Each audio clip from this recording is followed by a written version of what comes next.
Ladies and gentlemen, you are listening to the Pranzata Podcast. This is your host, Andrea Pranzatelli. This is episode number 165 on the Pranzata Podcast here on YouTube. This is a new guest. He's never been here before.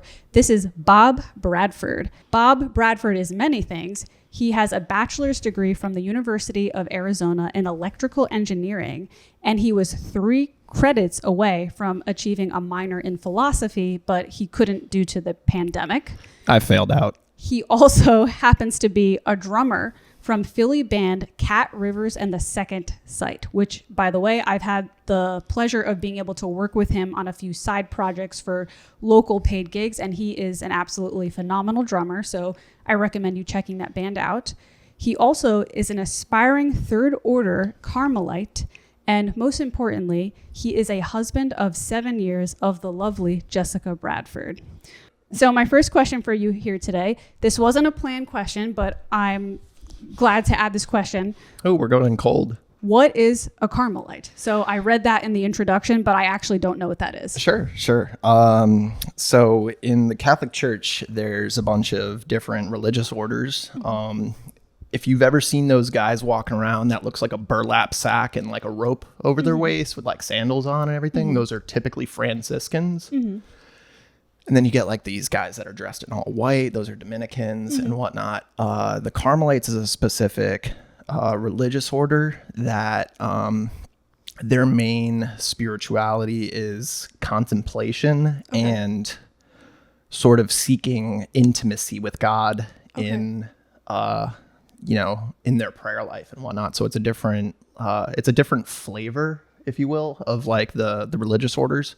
And what it means to be third order is that I could still be a lay person and join that community and whatnot. So if I go to church, would I see this person there at the...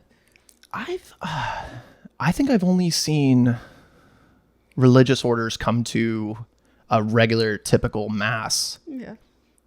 Maybe like 3 or 4 times. But St. Patrick's in Rittenhouse, that's a Dominican run church, so they all wear those like big white cloak looking things, and they have these gigantic rosaries on their waist and everything, and they're awesome at preaching, they're awesome at singing and whatnot. Honestly, like some of the best music I've ever heard in a church was actually at St. Patrick's. Oh wow. Yeah. I went to their Good Friday their Good Friday service, and the choir just blew me away. And there's like this marble and like all the reverb and everything. Yeah, I will say I have gone to church in my life, not a lot, because I'm not a religious person. And I do have some religious-based questions for him that I'm going to give to you guys pretty soon. So stay tuned for that. But I just want to quickly say I have done music in churches before, and the reverb makes my voice sound way better than it actually does in real life. It's especially when you lay on the vowels and you just extend them and you're like, oh. It's like I don't have to do any work. Like it's just the reverb. It's very angelic. It's beautiful. But okay, one more question about that actually before I get into the other questions. Why do you want to go on this journey of being a third order Carmelite, and what is the benefit of this for you? Do you get to work within a church if you do this, or is this purely a personal journey? It's one of those things where it's like, what made you want to, play piano? Because you fell in love with it. What made me want to play drums is because I fell in love with it. I looked at the instrument, and I'm just like, this is the right fit for me. So when I was at the University of Arizona, the church there was run by the Dominicans, and I was thinking about possibly seeing if there was like a way into like a third order in the Dominicans. It's just like a deeper calling into your faith. It's not everyone is called to go into specific, like not everyone's called to be a like a firefighter or a nurse or whatever. Everyone's got their different gifts and everything. But when I heard about the Carmelites and then like started like listening to different talks from them, sermons, podcasts, this and that, it felt like God was saying like, hey, like come check it out. So okay. Yeah, it was like an internal thing. Like, why did an intuitive calling, something in your spirit? Yeah, like why did you fall in love with piano? True. It's like it's like a really like you know, it's like I was called to it. You know what I mean? It called me from the corner, and I was like, sure, I'll sit down and try it. And a lot of that segues into the questions I put on here, because a lot of them are about why humans do the things they do. So actually, this is a great unplanned segue into the first question. Lately, I've been in a very ambitious state of mind. I want to achieve more. But when I actually sit down and I question the motive behind why I want to achieve things, I am self-aware enough to know that a lot of my desire to achieve comes from a place of not feeling enough and wanting to feel more. Do you believe that all human achievement stems from that? Or is it possible to want to achieve something greater out of something that doesn't stem from self-hatred? Self-hatred in what do you mean by self-hatred? Like you're jealous of what other people have achieved, or that you're kind of like in a like, sort I don't of like I mean, I can't speak for everybody about what self-hatred means, but if I wrote this question because it's something I'm thinking of. So I guess for me, self-hatred, what I mean by that is I want to achieve greater things because I don't feel like I'm okay as I am now. So I don't know if that's self-hatred. It might not even be self-hatred. Self-hatred in general. Yeah. Yeah, like everything. It could be like, I don't feel like I'm like, reaching my full potential, and I hate myself for it, or something like that. To be completely blunt, I'm on a fitness journey right now. Where does that stem from? Looking in the mirror and saying, you look bad right now. You got to do better than this. Maybe that's not self-hatred. I might be misusing the word self-hatred. But it's not coming from, I don't look in the mirror and say, you're amazing right now, and that's why you should go to the gym every day. If I thought that, I wouldn't go to the gym every day. I would just be like, I'm good the way I am. So the thing that motivates me is not being discontent with where I'm at now. In your opinion, is that what motivates all achievement? And when I say achievement, because that's a broad term as well, sure. I'm not talking about going to work and making money, because some of that is survival. But I'm talking about greater achievements. Why pursuing the good, if you will? Yeah, pursuing. Why does somebody want to get in better shape? Why does somebody want to run a marathon? Like doing. It doesn't have to be just physical as well. Why does somebody want to be the best drummer? You know, you could be a good drummer, but why does somebody want to be the best virtuosic drummer? Does all of this come from a place of insecurity, or can it come from something else? I think that's a great question for everybody to answer for themselves. Yeah. And if I may tie this back to Carmelite stuff, part of the thing is like sitting there for half hour a day and like meditating. Okay. So like really asking yourself that question, I think, like for fitness in general. I used to play college soccer. Yeah. So a lot of the pursuit for fitness was for performance. Right. You had a legitimate reason. Yeah. So that was, and I realize you could ask my guitarist about this too, because we were talking about like we actually met at the gym together. When I don't have a goal to like perform as an athlete, I typically skimp away at my personal fitness and whatnot. So I think sometimes pursuing of goals is like, it's not a bad thing in and of itself. That's a neutral. But what's the motivation behind pursuing of that goal? Is it like vanity? Is it, oh, look how good I am? Like if I wanted to practice all day, every day in order to be like, I want everybody in the crowd to say, wow, that drummer's incredible. Or if I say, hey, I want to practice every day so that I could support, Kat, Rick, and Ava the best I can. I think those are two different motivations. And I think like one could be from a place of self-hatred because it's just like, oh, last time I was embarrassed when I missed that note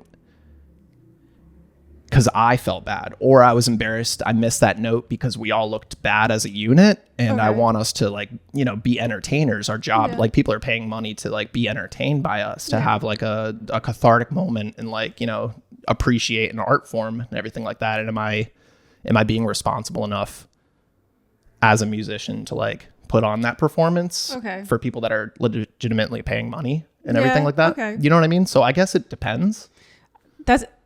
Now that I just heard your answer, I I have a more concrete answer for myself, because this is something I've been asking myself. I'm like, why?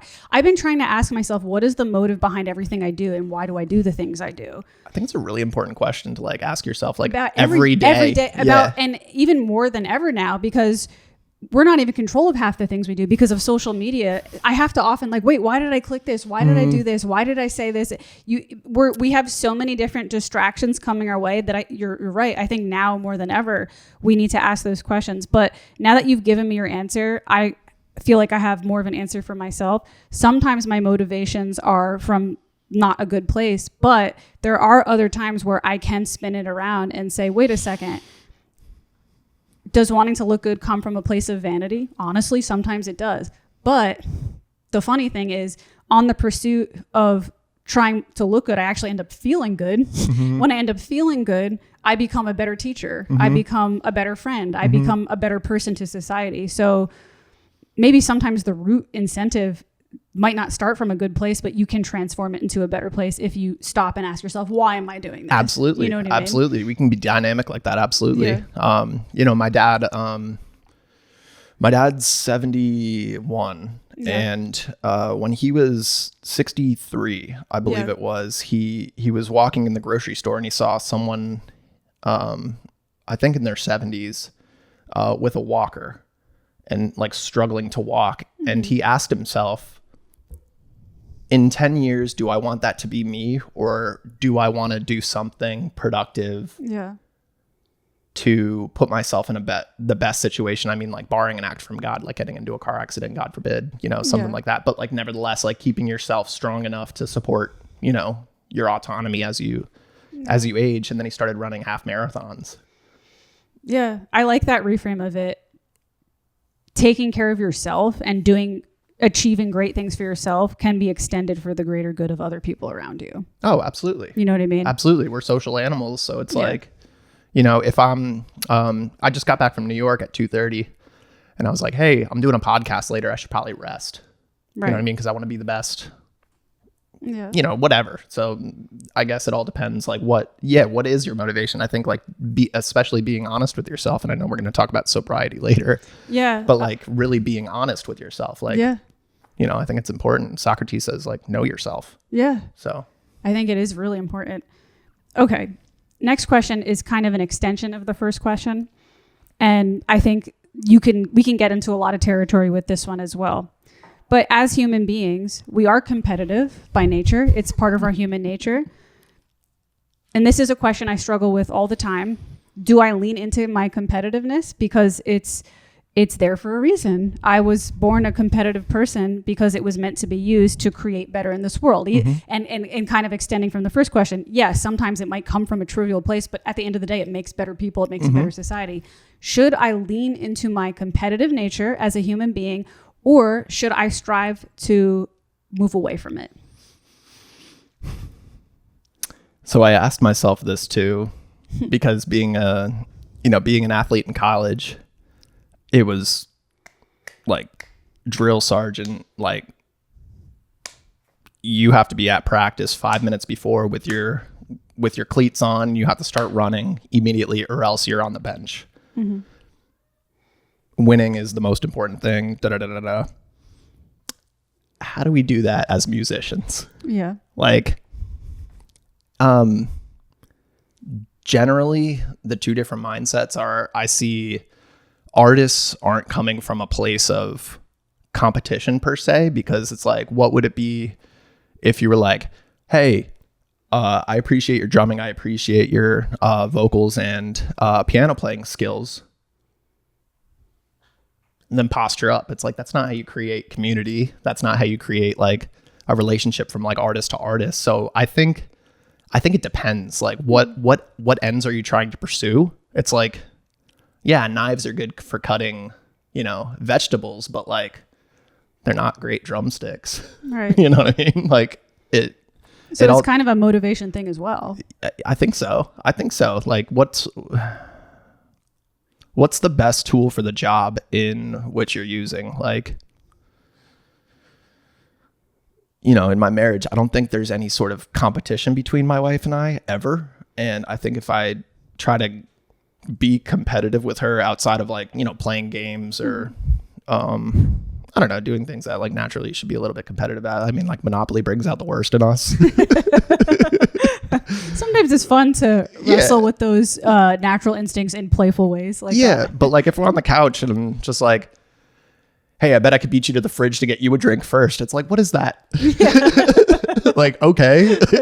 Like what's the point there? I don't know. So I guess it depends. I think to be super competitive in some cases, like for the sake of pursuing a goal, yeah, absolutely. But like if your goal, like if you see it and if you run the tape through and it seems kind of absurd, it probably is. Yeah. I think it's like, yeah, just think about like what it is you're trying to do.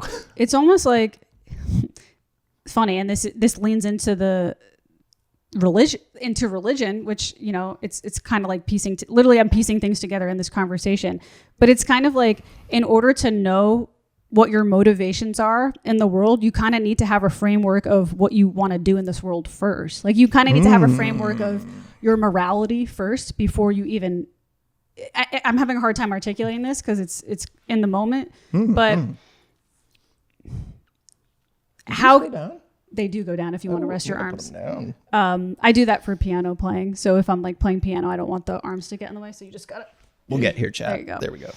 Okay, I'm gonna try my best to articulate my thoughts. Yeah, it's like if you almost don't have ethics. If you don't have a general framework of how you want to live life first, you might just have total chaos in how you act in the world because you won't know your motivations will be all over the place because you don't even know what your mission is. I think so. I think having a directedness to see your ultimate end goal. Yeah, absolutely. But then in the particular moments as well, having an end goal. And if you're just, flying by the seat of your pants always, I mean, yeah, that's jazz, baby. But like, sure. Yeah. I don't think that you can make much sense out of really anything if you don't stop and consider like logically being, rational about things. It's like, maybe for the meme, like you can go down, I'm going to go grab a cheesesteak and then saying like, hey dude, I'll race you to the corner. It's like, yeah, let's be competitive. And it's like, okay, yeah, that's fun. What's the goal here? Are you going to put it online for the likes? Or are you ultimately going to be like, haha, screw you, dude, I'm faster than you, and then walk away? It's like, well, okay, bud. Like, I think it all depends. Like, what's the end goal here? Yeah. I think that's a good point. Like directedness in general. That's a big philosophical question. Like, what's the point? Yeah. If I can give a more concrete example, there's a podcaster that I listen to, and she decided to have a mission behind every single podcast to help direct her energy. Mm-hmm. So she does a podcast that helps women, and that's literally her goal. She goes, every podcast, I want to do something that's going to help women. Mm-hmm. That's it. So rather than having a podcast that talks about all different things, she's like, no, this is the mission of my podcast. So now she can, when she does things out of human instinct, out of competitiveness, when she gives into these human emotions and acts, falls out of line, she can stop and say, wait a second, what was my decision? Why did I do that? What instinct did that come from? Does that aid to my original mission of helping women? If it doesn't, let me cut that out. Yeah. So I guess what I'm saying is we're going to get into religious talk, but I guess religion can serve a really good purpose for that. Yeah, for having a foundation of how you want to live your life. Even it doesn't even have to do with religion per se. That's a metaphysical tenet known as teleology. Like, what's the purpose of the thing? Yeah, it's a directedness. Like, what's this table for? To hold our stuff. It could be decorative, but like ultimately, like we got some drinks here, and it's holding it. So it's like, what's the point of the thing? And I think in like Aristotle talks about that, about like ethics. All has that in mind. What's the pursuit of pursuing a virtue? Yeah. The end goal being to, to grasp that virtue, to have it, to possess the perfection of being the most prudent per se. Right. Like, as an example or so to like, that's your habit. You're the one that's like, that's wise or so. Like, you know what I mean? So yeah, absolutely. Side question, because we're getting on the talk of Aristotle. I said in the introduction that he was 3 credits away from getting his philosophy minor. How come you didn't just go back and finish it? Yeah. I don't know. You got to pay all that money to 3 have credits. 3 credits. Can't be that Yeah, bad. sure. Yeah.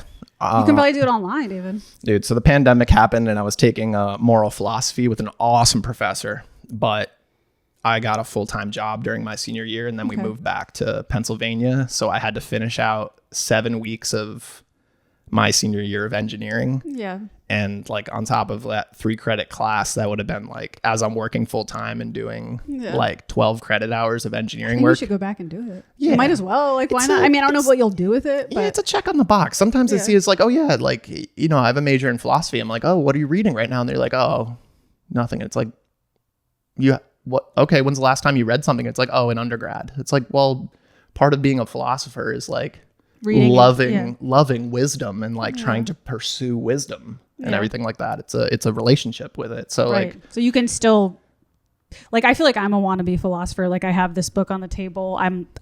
That's what I'm doing on this podcast. I'm pursuing wisdom. That's what I'm passionate about. So you're saying you don't need the degree to do that. You can just I don't think it's a wannabe philosopher. Like, it's the root word is philo, you know, Philadelphia represent like love. Yeah. And then Sophia, which is wisdom. So you love wisdom. Yeah. I never even knew that. Yeah. Yeah. It's not like I'm now a philosopher. It's like, do you love wisdom? Do you love pursuing the truth? It's like, yeah, then you're a philosopher. Okay. You know, it's like it's a relationship. Modern day philosophy. There we go. Yeah. Okay, so my next question for you. Ooh, okay. So speaking of philosophy, this is a common philosophy question on podcasts. Do you believe we are all born with evil inside of us?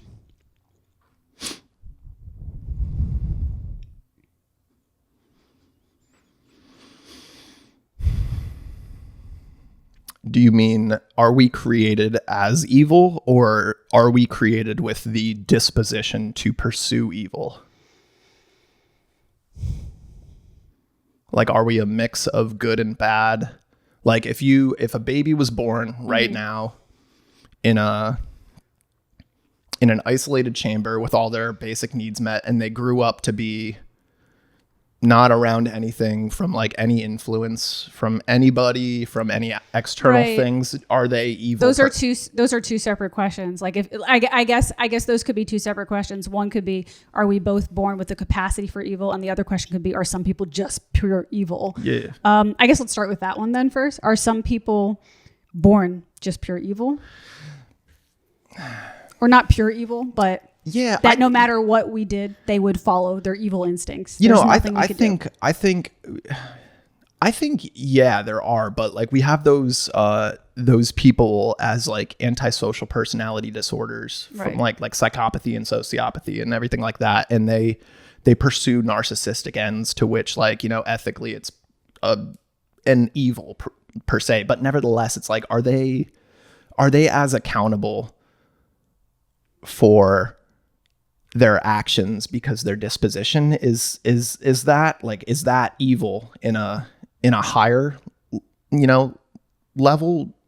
I don't know. Is there an accountability that it's like, if somebody that had like all of their faculties were, you know, free will and whatnot, and they pursued an evil end, and it's like, yeah, that's an infringement. But like, if someone's disposition is such that they can't actually get, you know, put on that side of like considering other people as like autonomous agents, if you will.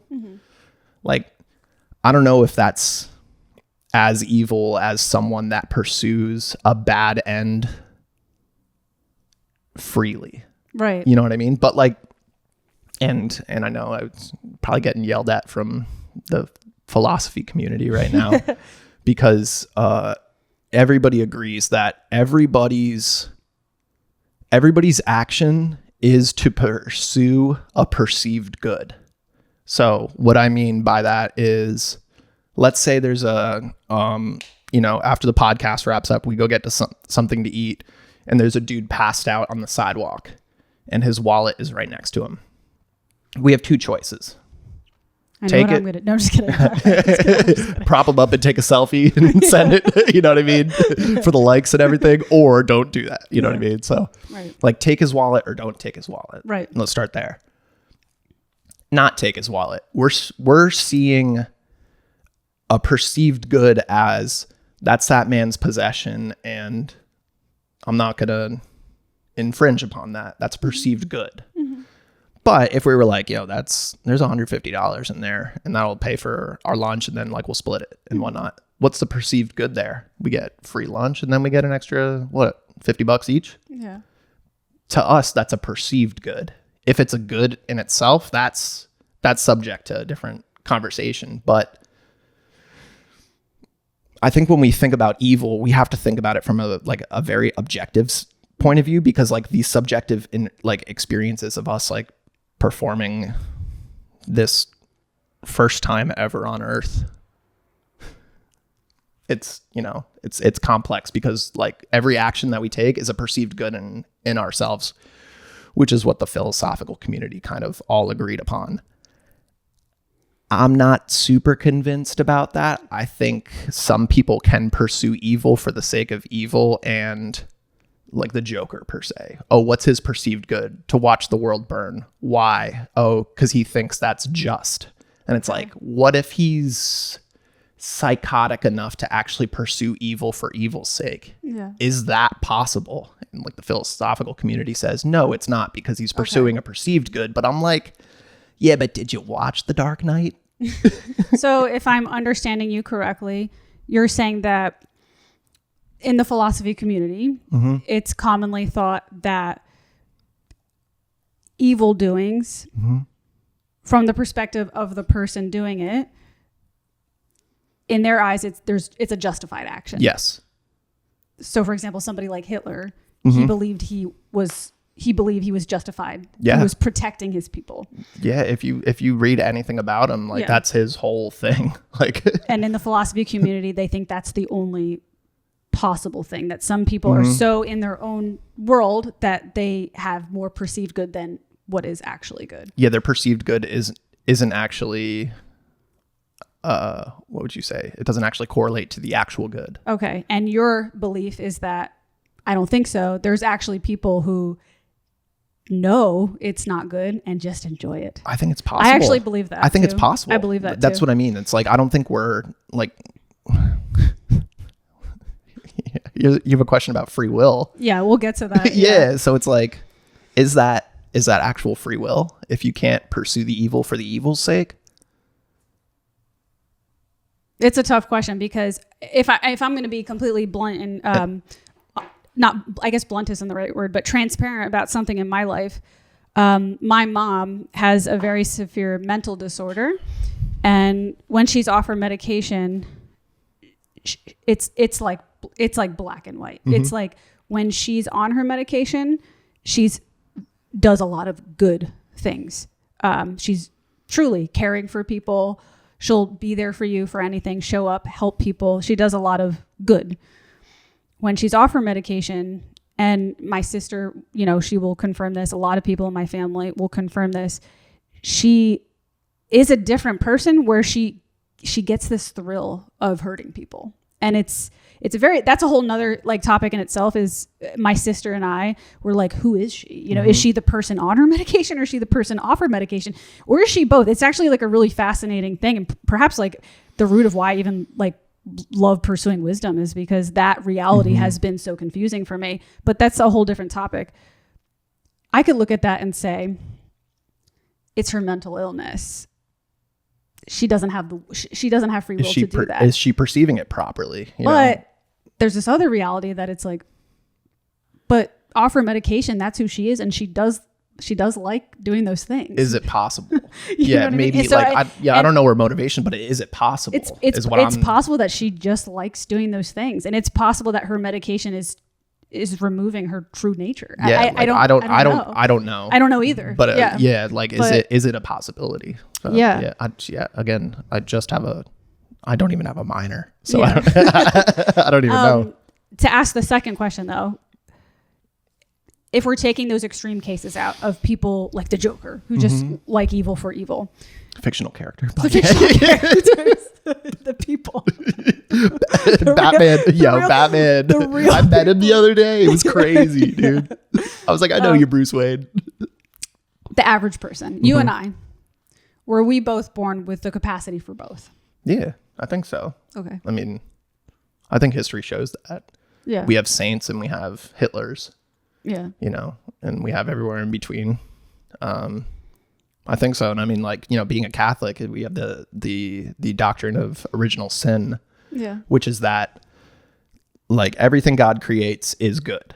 Like in Genesis, you know, God created and saw that it was good. They say, like in Genesis, after everything he creates, and he saw that it was good, and he saw that it was good, and he saw that it was good, like as a universal transcendental. As a transcendental, it was made with goodness. Right. You know, but by our own actions, we twisted our propensity to follow the good if we so choose. Yeah. I guess. I don't think it's a free will thing, and it's... Maybe I needed to be a little bit more careful about that. But our nature is such that we're a little bit like, we're seeing things a little bit darkly, right? If you will. You know what I mean? So I think so. I don't know if you've ever read Jordan Peterson's 12 Rules for Life. I didn't read the book. I'm familiar with his like lectures and everything like that. Then you might have heard him talking about this on a public lecture. By the way, I just want to make a side comment. If anybody watching this sees me randomly looking away, I'm not trying to be rude and not make eye contact. It's because I'm a one woman show and I'm making sure the cat didn't destroy everything because everything's rolling and he is looking at the computer right now. I don't know what's going on, but I just wanted to stop and say that. But anyways, is he pursuing a good? Is he pursuing a perceived good? Though. Yeah. And then we can get into a whole side tangent with that. So I want to stay on track. But like animals are a perfect example. But then it's like that's what makes human beings unique. It's like Adam and Eve. Okay, let's not get sidetracked. Jordan Peterson, 12 Rules for Life. He actually has a rule in that book. I can't remember which number exactly, but he makes the argument that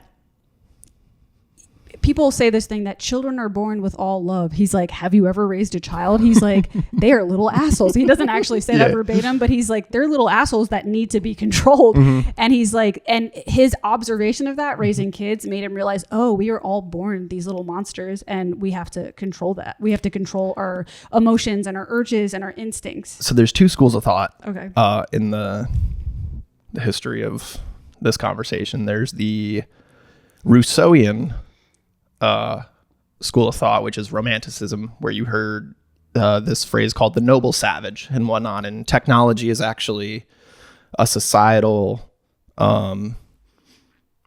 evil that's actually shaping us to be these narcissistic, violent, etc. It's society's fault. It's technology's fault. It's all of that. But if a baby's born that way.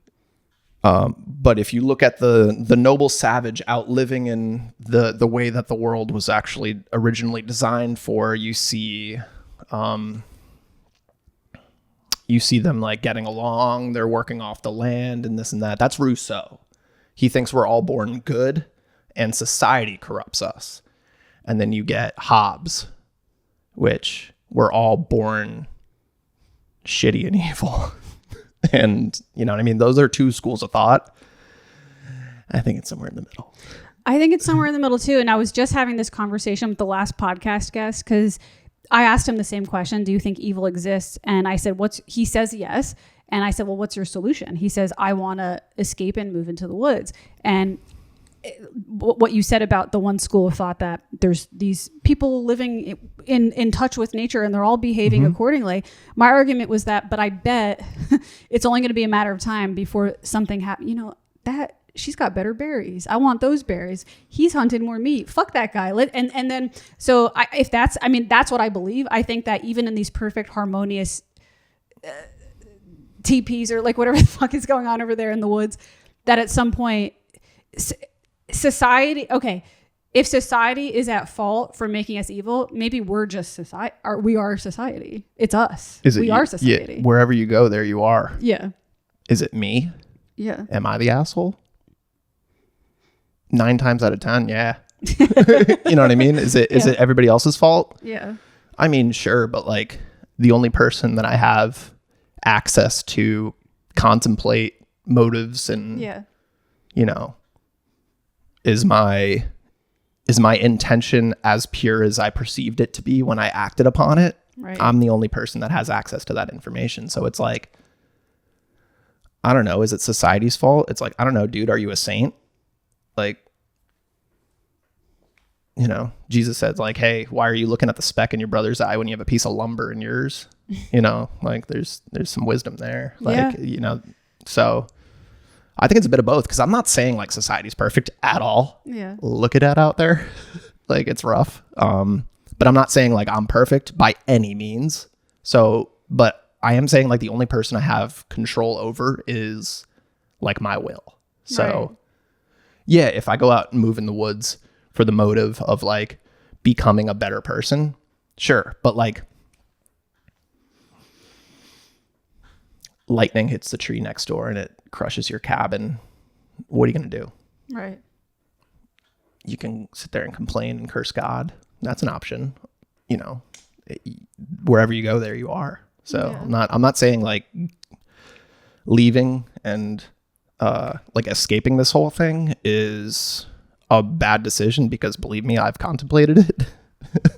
But you know, I think it's a little bit more like, it's a little bit more simple than we like to make it appear. It's like, what am I doing about myself in this situation? Right. You know, that's why, like we were saying earlier in the conversation, I do think it's important to I think there's a middle ground. I don't think we should escape society, because we should play a part in some kind of way. But I think it's important to take those, I guess, meditation times, however you want to call it. For some people, it's going to mass every Sunday, something that's going to pull you away from the cycle of society and bring you into yourself, where you can honestly ask yourself what your incentives are. That's something I have to do every single day. And sometimes minute by minute for me. Yeah. I'm just like, I took a step. I took a step. Yeah. Yeah. But you know, I wouldn't get too like crazy about that, but you know what I mean? Like, yeah, I think those are important questions. And then to bring that up, Aristotle says the more you approach that virtue and perfect that virtue and hold that virtue, the easier it is, because ethics is all about habits. So like, for instance, working out, the hardest part is starting. Yep. Even every day, the hardest part is that first 5 to 10 minutes. 20 minutes in, half hour in, you're like, you're going. It's a habit, you know? After like 6 months of doing it, you're like, oh, those first 5 minutes, it's a blink of an eye. Boom. You're getting more into that habit, you know, this and that. So yeah, I think there's a lot of like, you know, free will and decisions that we have to make in the moment. But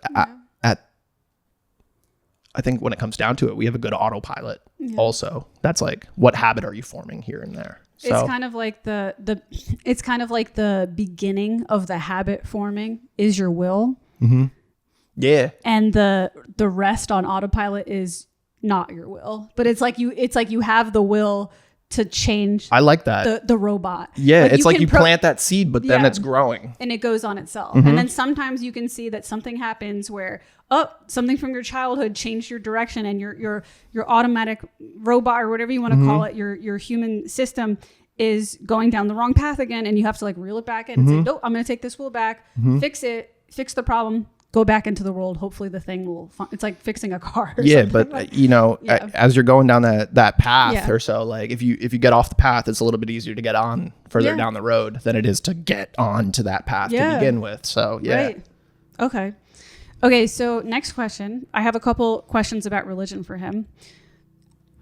This might seem like a dumb question to some people, but I actually genuinely don't know the answer to this, so that's why I'm asking. What is the fundamental difference between a Catholic and a Christian? Well, Christian is just a general term that it's a follower of this dude that was born in the Galilee region of Palestine 2,000 years ago. Mm-hmm. If you see him as a little cult leader. So sorry to interrupt you. Mm-hmm. Are all Catholics Christians, but not all Christians are Catholics? Is it like something? Yeah. Absolutely.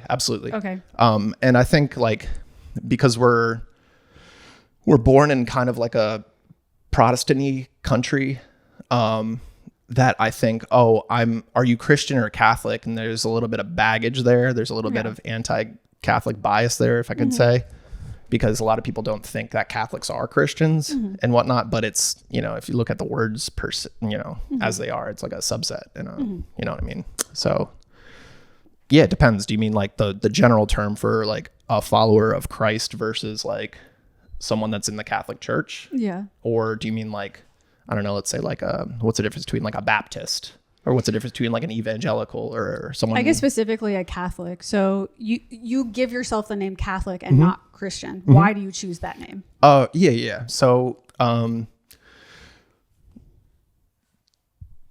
maybe we don't even start 2,000 years ago. Maybe we start like at like Adam and Eve.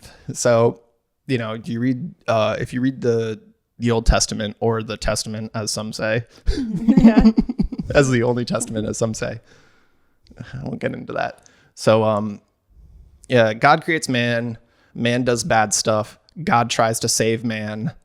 God ends up saving man. Man does bad stuff. Man suffers the consequences for doing bad stuff. God tries to save man again. Where are we in the system Moses now? At this point.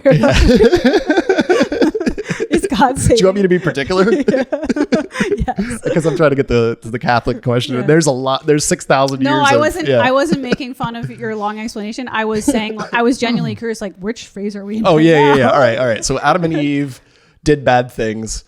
God helps them. Yeah. They end up doing bad things. Yeah. Noah, right? God just floods everything. Yeah. All right, start over. A man does bad things, and all this stuff. Then Abraham, right? God promises, Abraham things. Every time I mention like someone is like Adam and Eve, God makes a promise. Noah, God makes a promise. Abraham, God makes a promise. Moses, God makes a promise. Like every time, like we're not really capable of doing all good, because to pursue the good, like the virtue of pursuing the good, you have to have that good alone. But since we're so mixed that it's not, what I mean, there's a tiny little bit of rat poison in that whole gallon water jug. It's like, that'll still kill you. Yeah. You know what I mean? So after a while, the kingdom of Israel, David, God makes a promise and everything, and they go off to exile because they didn't do the thing. God has to come down here himself. And that's whom I believe Jesus is. God actually coming down, because if we read, like, God also tries to pursue us and everything like that. So he has to come down and actually do it himself, because he's the only one capable of actually doing that. Right. So Jesus, and then he dies, rises from the dead. His whole thing was creating, he said, like, repent, the kingdom of God is here. Like, it's a kingdom. It's a thing. It's a community, it's a family, it's a religion, it's a culture, it's a language, it's the whole thing. Like, if you look at when like someone that's Jewish, right? You ask, like, oh, what does that mean? It's like, oh, it's a religion, it's a culture, it's a language, it's an ethnicity, it's, you know what I mean? It's not just like a one thing. Right. So if this stemmed from like Judaism, Jesus is Jewish. If this whole thing, this whole project that God created stemmed from that, it would also have those same facets, right? So Jesus gives he has 12 guys, right? Is it Da Vinci, right? The painting of the Last Supper. Oh, right. Yes. Yeah. Yep. His 12 guys and whatnot. One of them has the authority he gives him the keys. Basically, he gives him the keys to his house and said, like, hey, you're in charge while I'm gone. Because that was a whole office back in Israel. So the church is that new people, ethnicity. That's not ethnicity because it's open to the whole world. Language, did I already say culture, way of life, right? It's the church. When we say church, capital C, it's not just that church, it's the church. Like, that's what we mean by Catholic. The word Catholic comes from the word, I think it's cat of, and then holikos, which means of the whole, the entirety. So when we say like Catholic is universal, it's for all of us. That's what that word means. It's the the church, right? Okay. So when I say the church, it's different like than when like other like Christians, I don't mean to do that in a pejorative, but you know what I mean? Like other like Protestants per se. Yeah. When they say church, they mean something a little different. Okay. Like when I say the church, I'm just like, oh yeah, the church that Pope Leo is at right now that has authoritative structures and bishops, and it's all united. So that's what I mean by that. Okay. Yeah. I think I have a general, I think I understand a little more. It's like, if I'm trying to say back what you just said to me, the word Catholic is more direct in the sense that it means the whole church, like the church as you just described, as opposed to the separate, what do they call it? Like divisions of the religion? I don't know what they Sects, call that. What's that? Yeah, denominations. Denominations, Yeah, sorry. sects. Yeah. So it's like it's like encompassing the whole thing. So if you're a Christian, you're also a Catholic. No? Okay. Hot take, kind of. Okay. Because Jesus didn't come to give us a book. He came to give us a church, and it's really clear. So there was no New Testament for like the first written, and all of these documents are like very historical. We have like the actual like, you know, within living memory of the people that actually wrote the thing, written down and everything. It's actually quite fascinating if you look into the historical like justification for all of this. Like some people are like, oh, why would you believe a book like 2,000 years ago? It's like, well, the first account we have of Alexander the Great is actually like 400 years after his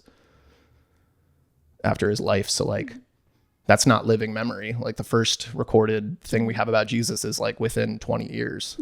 Like that's living memory. You know what I mean? So like, I heard like Elie Wiesel's book, you know, what's it called? You know, the one about the Holocaust. I'm not sure.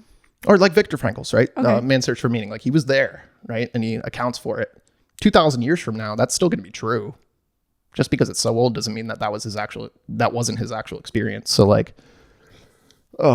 so if you're reading like through like the history of it, there was one group of people who all were united under this man named Peter, who had the keys, and every successive person that was in Peter's position, we could trace back from like Pope Leo now. There's like an actual, like you could trace all the popes back to Peter himself. So that's like hey, this is like the church, as I said. But the cool part about it is like we understand it. Since Jesus created it, all of this stuff we call grace and like goodness, if you just like put grace and goodness, they're kind of synonymous. So all of this like grace of like forgiveness and salvation, whatever have you, goodwill, like all of this like good stuff that stems from this thing that I believe God created. So like if people that are participating in that goodness, by proximity, it's because of the thing that Jesus did. So hot take, I think so. Okay. This is a good segue to the next question. As a non-practicing, I believe in a higher power of some sorts, but I'm not religious. I feel like that's a very common answer to it. When someone asks, are you religious? I feel like that's a very common response in the modern day. I'm spiritual, but not religious. So I hate to sound cliche, but you're not a materialist. Yeah, that's exactly where I'm at. When I'm going through struggles, a lot of Christians or Catholics will say to me, hand your life over to Jesus. Nice.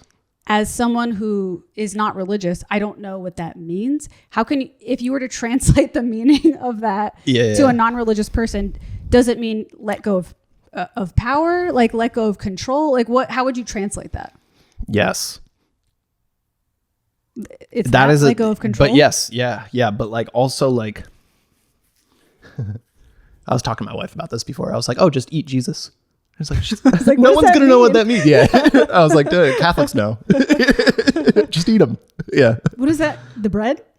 Yeah. Is that what you mean? Eat the bread? Yeah. We believe that that's like his body. So like, yeah. It's not, anyways, but I was like, should I just say eat Jesus? Like that's how you accept him in? So, okay. I'm going to give my, I know what you mean though. I'm going to give my understanding of what Jesus is. And correct me where I'm, in the wrong direction here. I did watch a TV show about Jesus. I can't remember what it was called, but it was on pretty recently. It was like something last year. It's like The Chosen or something? The Chosen. I watched The Chosen. I didn't finish it, but the vibe I got about Jesus was that he was pretty loving and forgiving. He was like a big bundle of love and care for everybody. So if I were to give my life over to that, what would that mean? Like I'm having a hard time. Yeah, it's like it's easier said than done for sure. It's like I could tell you, just play Chopin. I'm just like, what do you mean?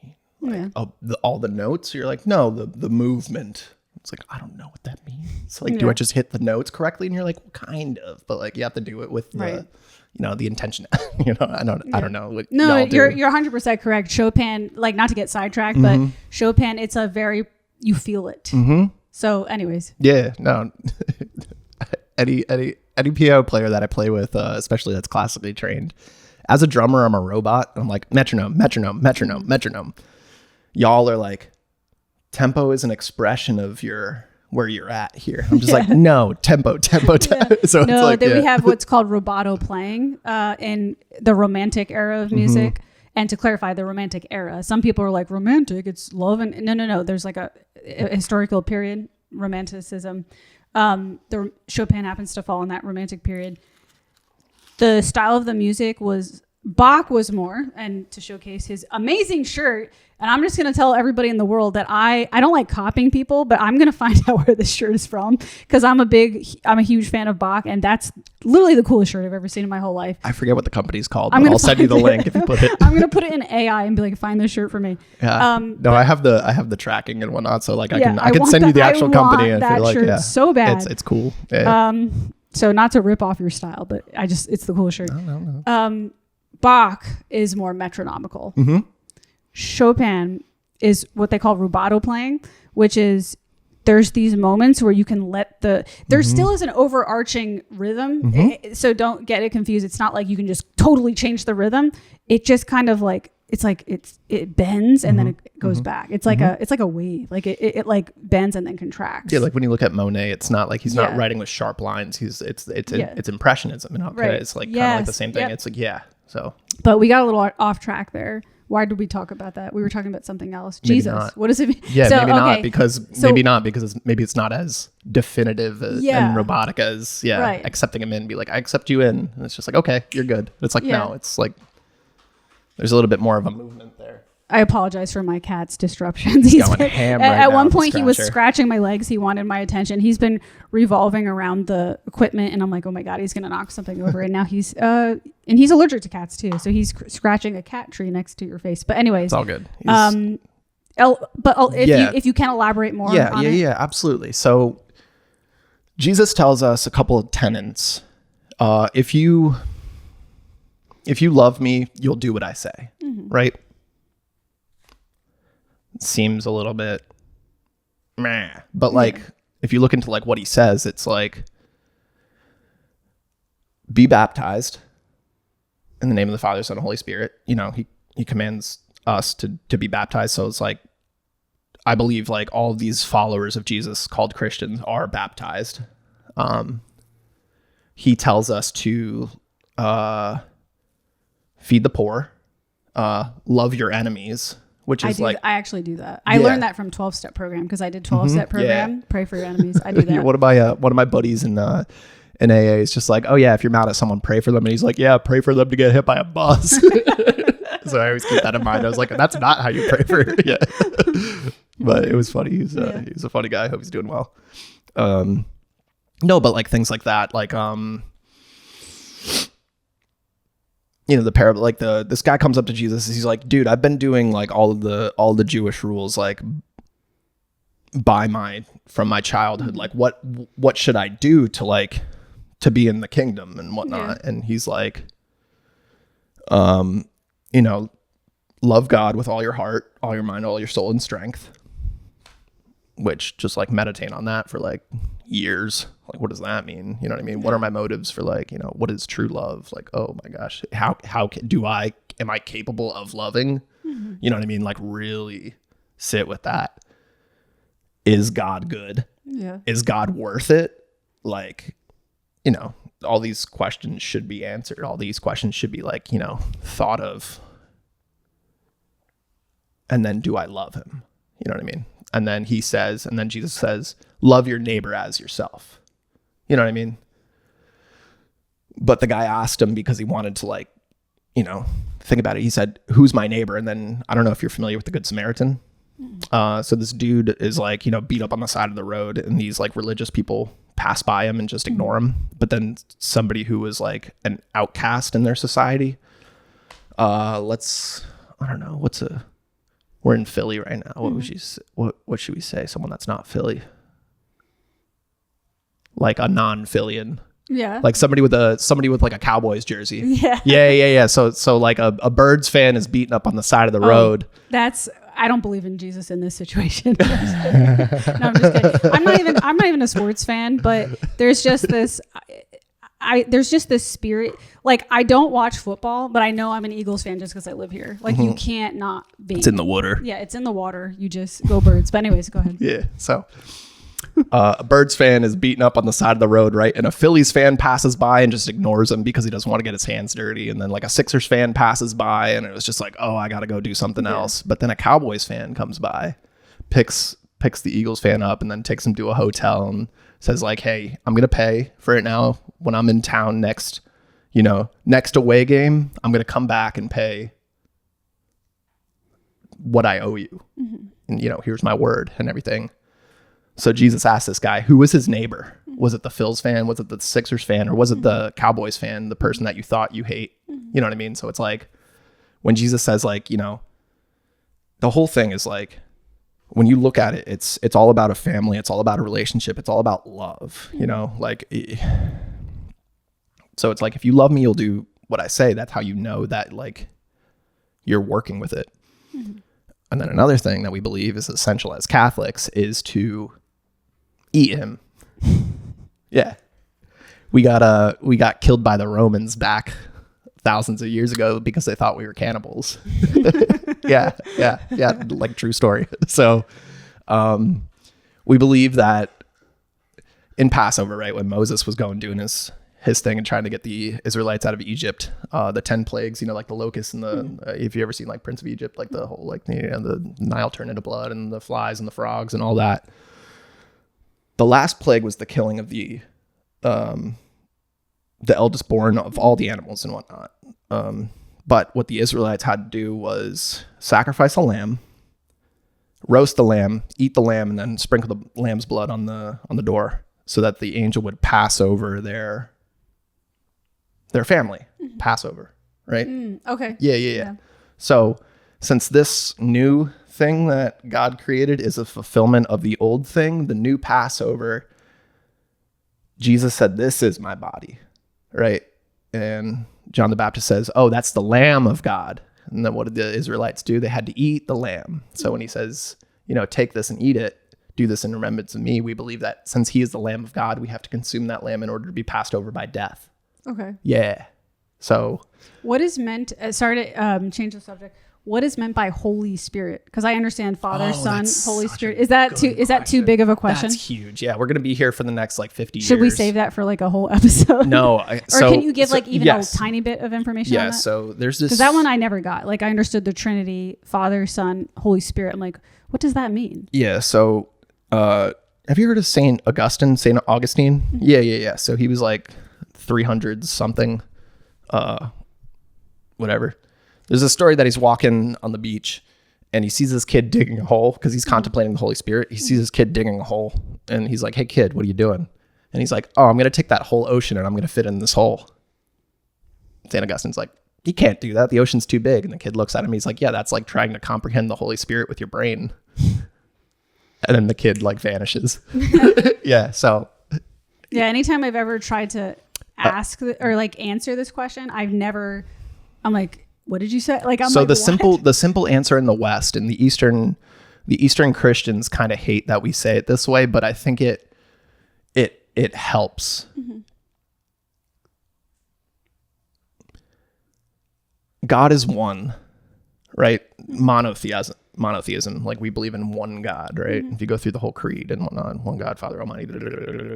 Anyways, God is so transcendent of everything we can comprehend that his oneness and his persons, like God the Father is a distinct person, then Jesus the Son is a distinct person, than the Holy Spirit, but they're all so in union with each other. They share the same essence. They share the same substance.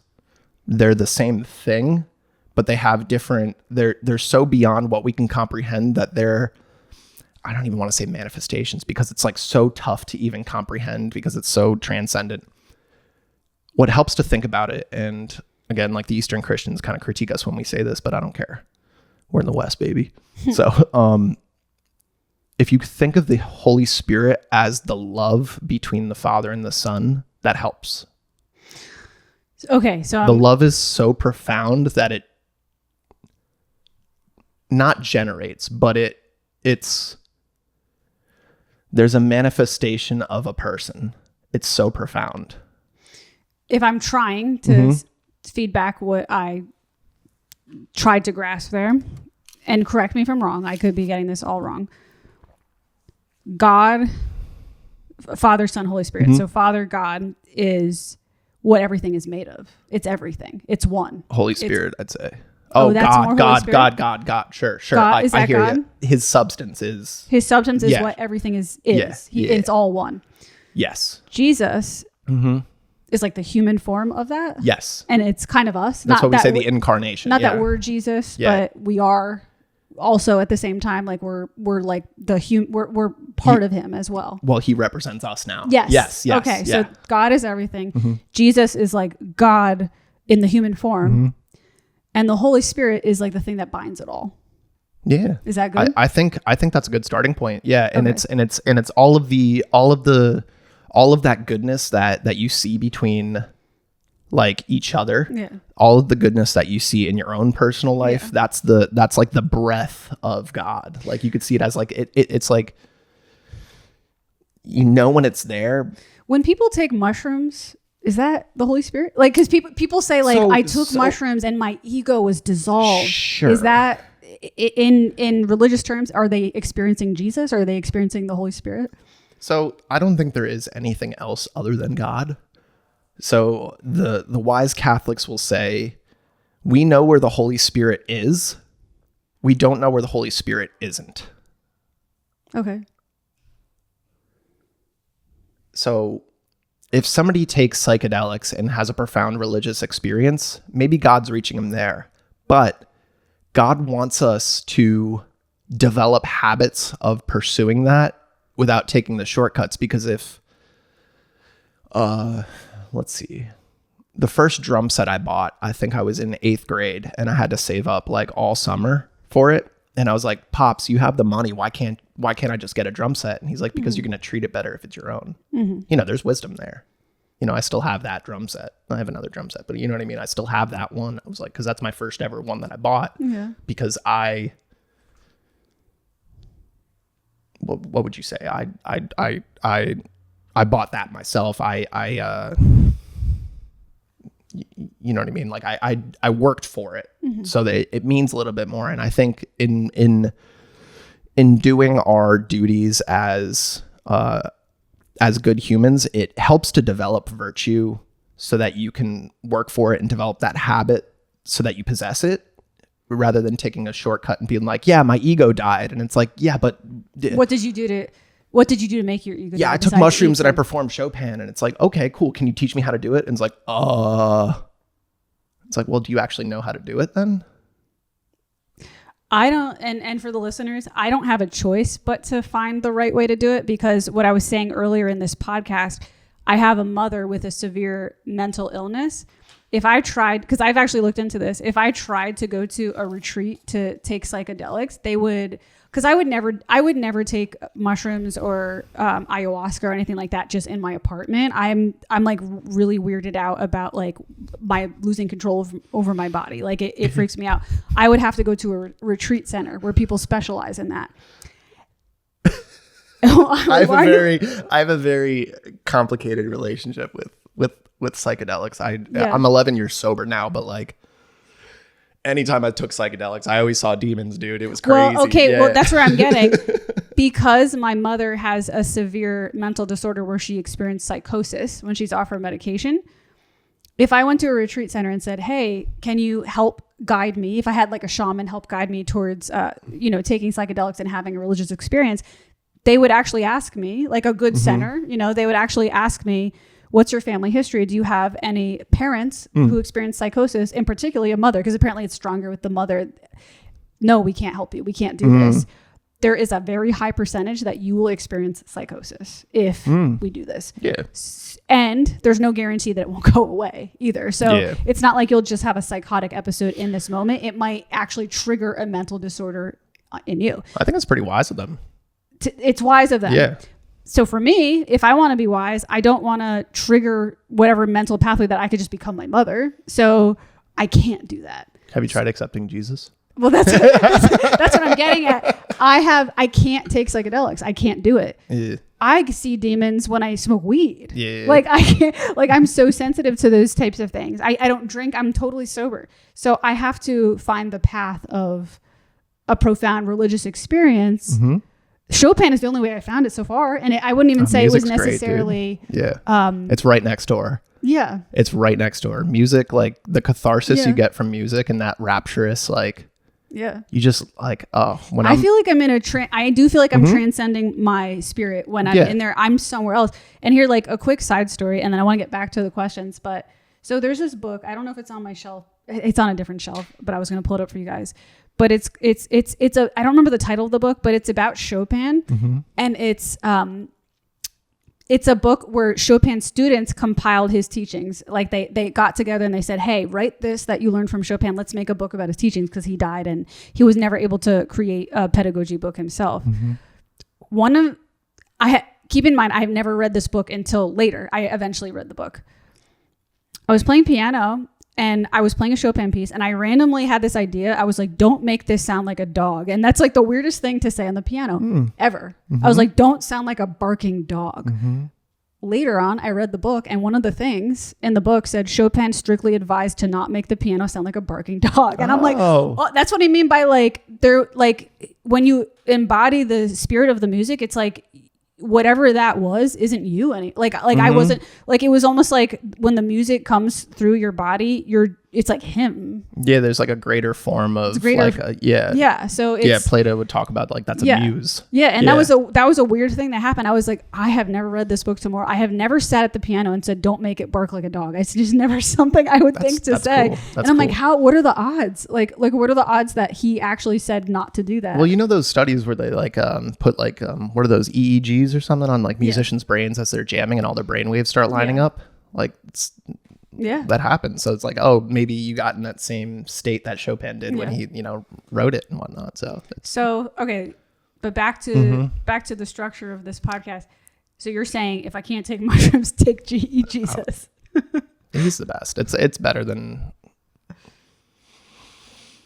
Yeah, no words, dude. I mean,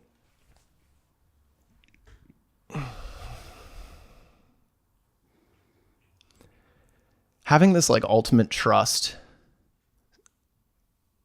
in someone I call dad, God the Father, right? Somebody I call dad that I know looks out for me, because I get 80 years on this world. I'm not good at it. This is my first time, if you can, it's my first time here on earth, Do you believe in reincarnation? No. I don't think my soul can fit anywhere else. I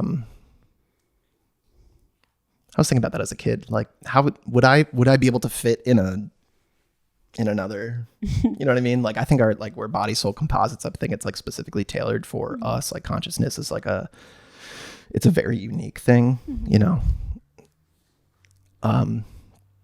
but like not being alone in this world, and it's cool because like we see marriage as a sacrament. Like Jesse and I were sitting on the couch the other day, and it's just like, isn't this cool that we get the chance to do this whole thing together? It's like, yeah, but like think about that for like you and God. It's like that's what he's trying to show us in marriage, what the reality, a sacrament means a visible sign of an invisible reality. So it's like every sacrament in the church actually points us to a greater good, a nature of God, his, because every other religion is man's pursuit to God, but Christianity is the only pursuit by God to man. You know what I mean? So that's what kind of makes it different than anything else. And just having that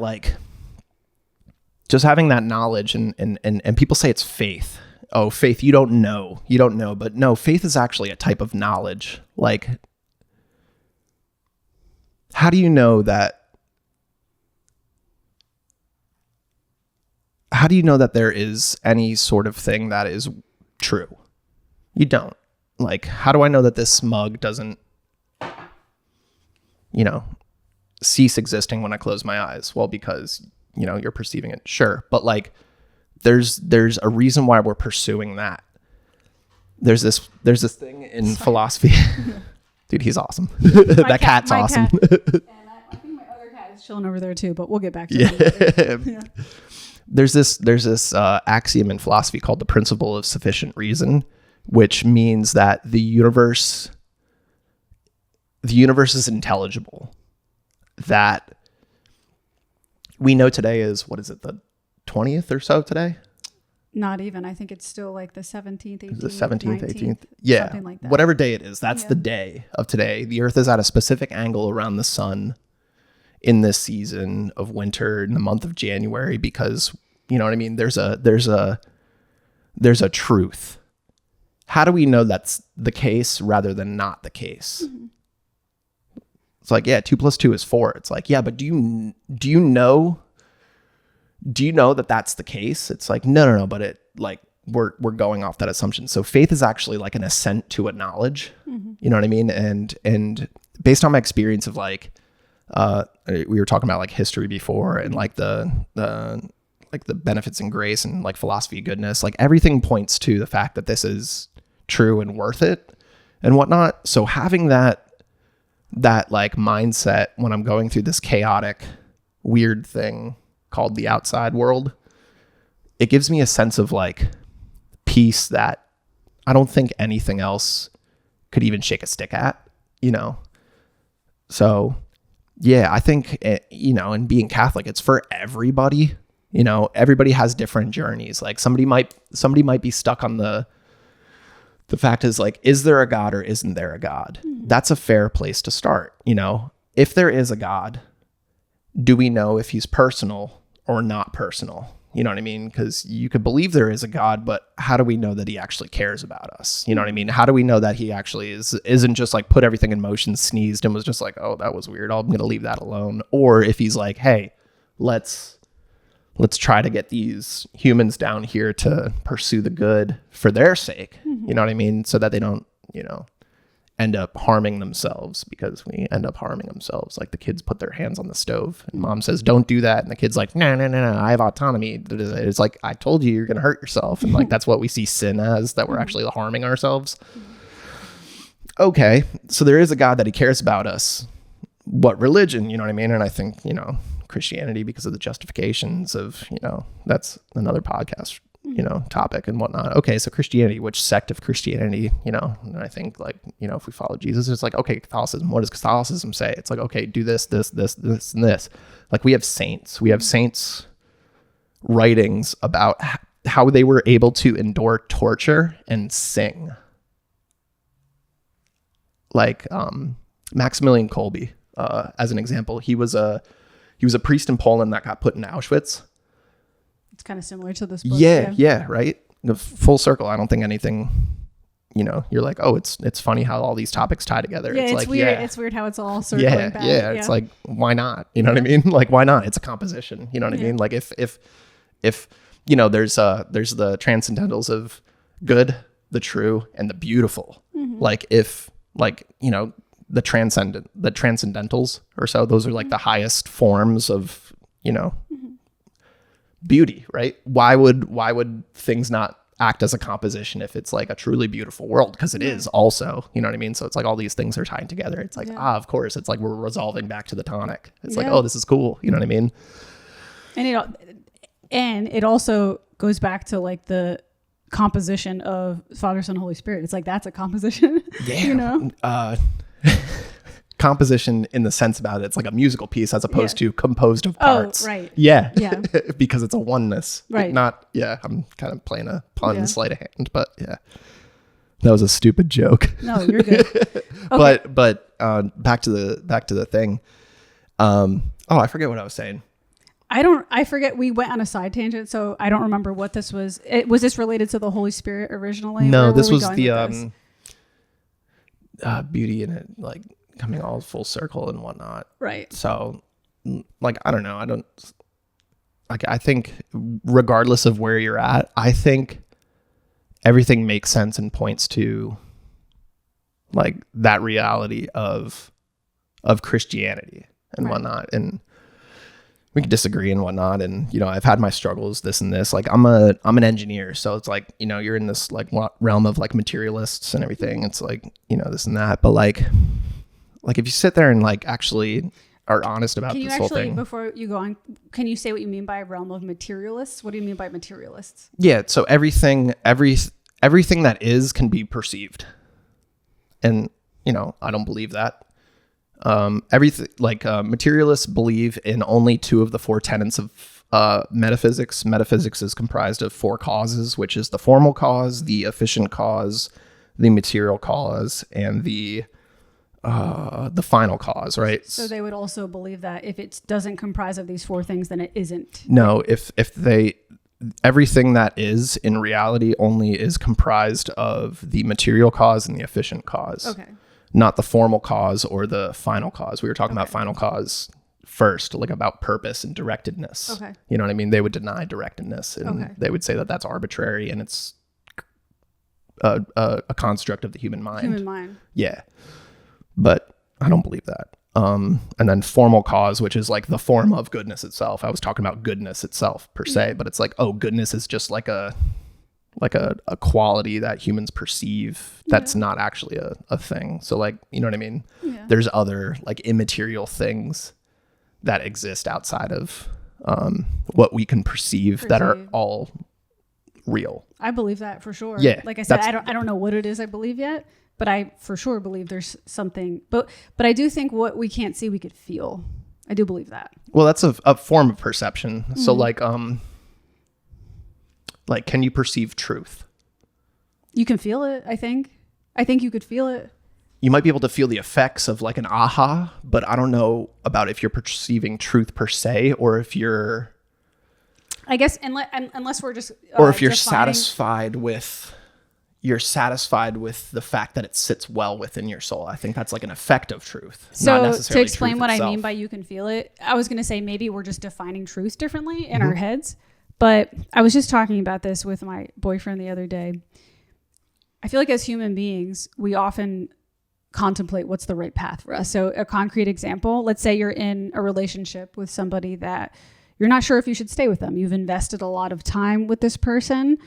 But at the same time, there's a lot going wrong. What decision do you make? Somebody could be stuck in turmoil with that decision for a year or several years, 10 years even, and they might not act but I truly believe that the right answer to that situation is felt. Like whether you should stay or leave. And I believe that. So that's what I mean by truth is felt. We have a compass. Yeah. Yeah. Okay. Or like another example, I'm looking for a way to make extra money. My finances are struggling right now. I love teaching piano lessons, but it's pretty inconsistent. So I need a part-time job, right?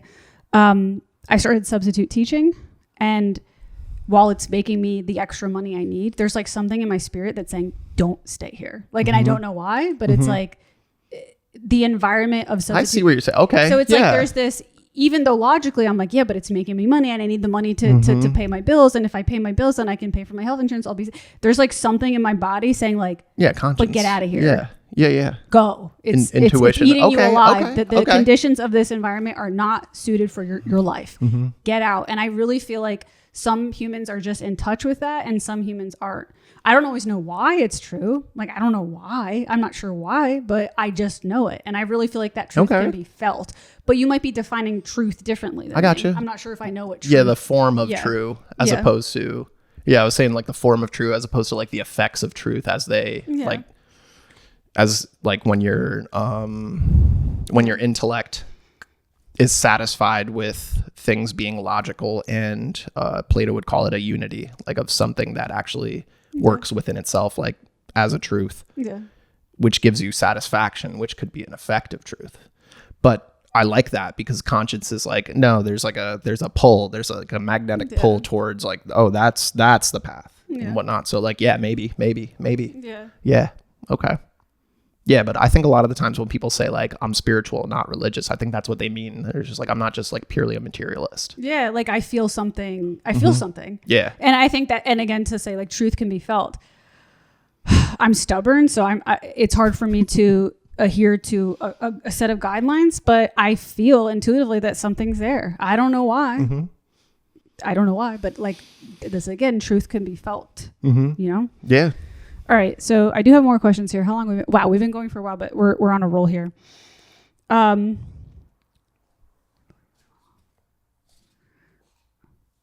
I was thinking of skipping over this because we kind of touched it already, but I'm going to revisit it again. Do you believe in free will? We've kind of touched on this a lot, but do you want to make like a statement about that? If someone were to ask you, do you believe in free will? Yeah. What do you mean by free? Okay. So if eagle, I could try to eagle or yo. I guess if I could try to ask the question differently. No. I know what you mean. You know what I mean? Yeah. But I'm asking that, like, what do you mean by free? It's like, okay. For example, I need to replace my Zyn because I have a chemical dependency from nicotine.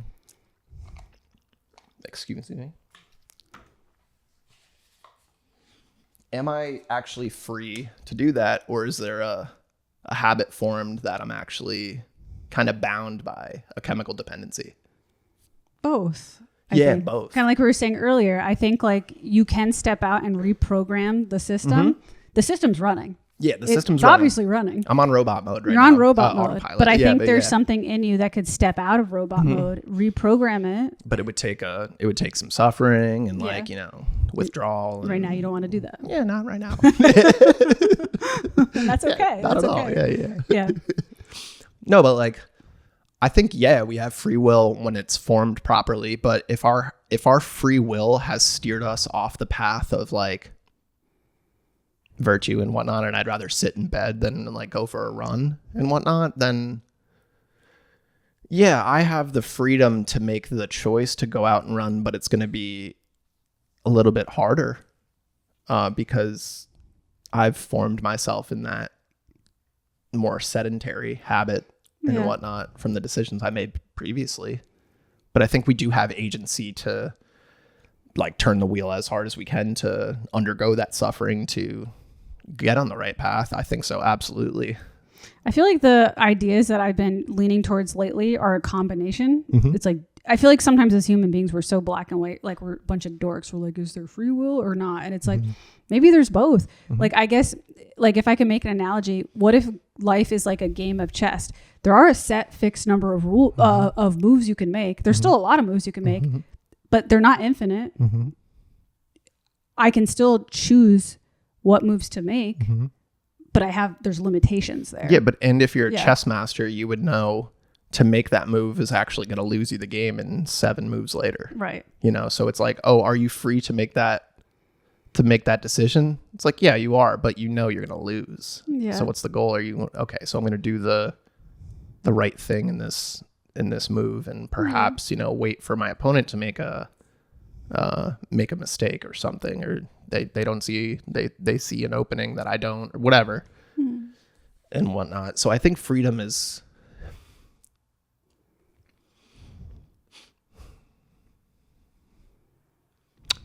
and freedom's like a really fun conversation as a Christian, because within sin, we say that like when you sin, you're actually bound to sin itself. Like what I said, like, let's say, like I've been 11 years sober. Let's say I go out and get drunk. I'm actually kind of in that state of drunkenness now. And I'm, you know what I mean? When they're like, oh, once you get on the train, you can't get off the train. It's like, it's kind of true if you look at it, with a grain of salt, because it's like, now that I've sacrificed my freedom from drinking, like you could have a glass of whiskey right now and it would be absolutely neutral to me, which is like a miracle, in my personal life. But if like I could sacrifice that freedom of like not like wanting it and knowing how much you have and, being obsessed with it and everything, I see that as freedom too, that I could sacrifice my freedom, Yeah. So I think that in itself is a testament towards the fact that like we do have free will. Right. Because if we don't have free will, then there is no justice anyways, because we're just gonna punish someone that's like, oh, they were programmed to do that. Okay, why do we have a justice system then? Yeah. I guess the line has to be drawn somewhere, because it's like, at what degree? Because we were saying earlier in the conversation, well, there's some people that genuinely have like a sociopathic brain, that their brains literally can't function differently. And what do? We actually kind of take them out of society. Yeah. Yeah, because they can't play by the rules. But the average human being, I mean, if we make the chess analogy, a chess master knows the potential outcomes for the most part, unless they're playing against another chess master, and that's a different story because they're competing against someone at their level. But then we can ask the question, well, the person playing chess doesn't have will over the amount of intelligence they have in the game. Like, I'm terrible at chess, you know what I mean? So I can play by the rules that and the moves that my intelligence can let me, but it's very limited. I'm pretty bad at the game. So where's the free will in that? It's like I have free will with very strict limitations. You know what I mean? Yeah, so one of the Carmelite things that they say is like when you're in meditation, it's not like a technique or anything. It's not like in like different meditative states, like you do like diaphragm breathing and then like different like yoga stuff. You're doing your stretches and like relaxing into your pose or whatever. Like massages can be like a form of meditation that you're like surrendering to the actual like like pain of it and whatnot, whatever have you. The techniques in the Carmelite tradition, it's there's no techniques. It's just be there in your poverty with God. What do you have? What do I have that hasn't been given to me? Nothing. I don't have anything. The only thing I have is my will. Okay, my will is to be here right now. I have nothing else. It's like, okay, I don't have even like my intelligence, my aptitudes, if you will. What I have propensities of being good at versus like not being good at, like your aptitudes and everything like that, like your intelligence of like whatever. I don't have any control of that. That was given to me. You know what I mean? So it's like, well, we're sitting here and contemplating freedom, and it's like, what does that mean in terms of stuff that you've been given?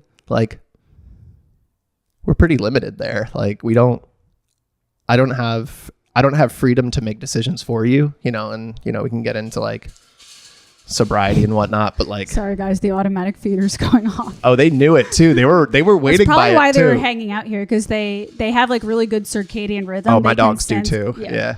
Anyway, sorry. Yeah. I'm sorry about that interruption. I love animals. Yeah, they're the best. Yeah.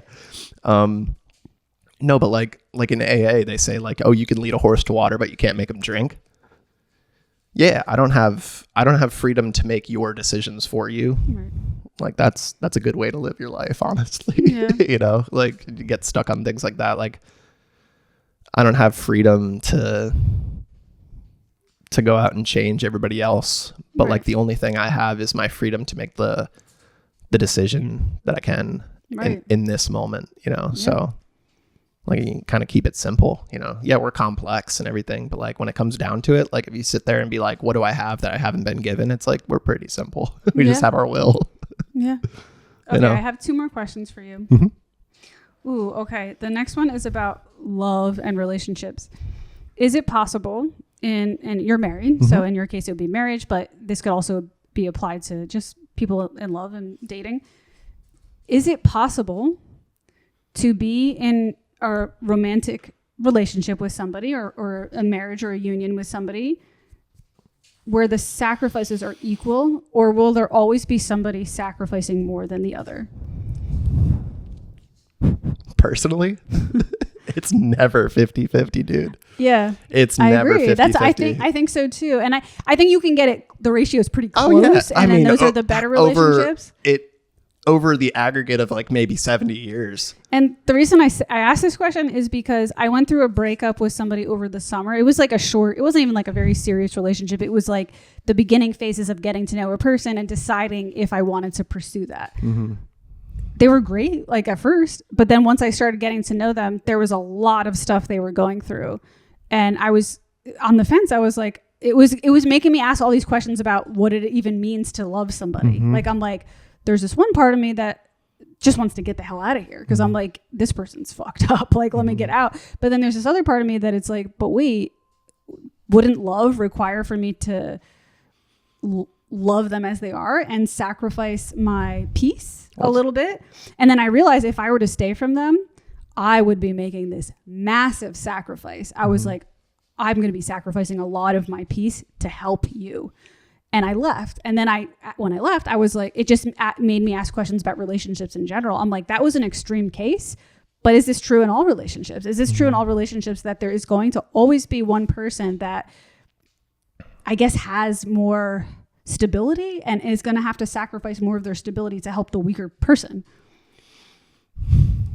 And I don't want to get you in trouble by if there's dynamics like that in your relationship. But I mean, yeah, I don't think anybody's exempt from that. But yeah. I think, with my relationship, yeah, it's different in the sense that like we have vows with each other until we die. Mm-hmm. You know what I mean? And then once one of us dies, our vow's done. You know, you could look at it very morbid like that, but we talk to each other sometimes. I'm like, who do you think is going to die first? Yeah. You know, in a very playful way. It's usually the man, but yeah. Right. Days. Yeah. We burn faster, I guess. Yeah. Yeah. I think there's a lot of reasons for that, and I don't want to get into a side tangent, but some of the reasons I found out was, one, men don't like to take care of their health problems. Like, it's a stubbornness. Like, I don't need to go to the doctors. I don't go to the doctor. Men don't go to the doctors. And I don't know if it's like a male thing where it's like, I'm tough, I don't need to go. But women are very like, take your medicine. Like, women are natural nurturers. So women are on top of their health stuff, and men just burn out. Do you know that? Do you know that's they did a study. They put like 10, I think like 4 to 6 year old girls in a room unsupervised by themselves. And they put like 10 4 to 6 year old boys in a room by themselves, unsupervised, but supervised because, they're kids. Yeah. But perceptively unsupervised by their standards. Yeah. They like checked in on them later, and like the girls were sitting there like, cooperating with each other, and they went to the boys and it was just chaos. So I think there's something like intricate of like I'm like trying not to get on side tangents, but one last like comment on that. Like, one of the things I observed, like I was saying, substitute teaching is not for me. Being in a school is not for me. One of the things I observed in a school is that it's really not fit for males. Like, I struggled throughout like school. Yeah. It's dangerous. Like, because I was working with special needs males, and it was a room full of all autism males, and they were like, I felt unsafe. Like, I was like, they're gonna stab me in the eye with the pen. And I'm not dissing people on the autism spectrum. I'm just saying they're males, first of all, and they're already struggling to focus to begin with. They're all running around. I tell my female friends, testosterone is a hell of a drug, dude. Oh my god. Yeah.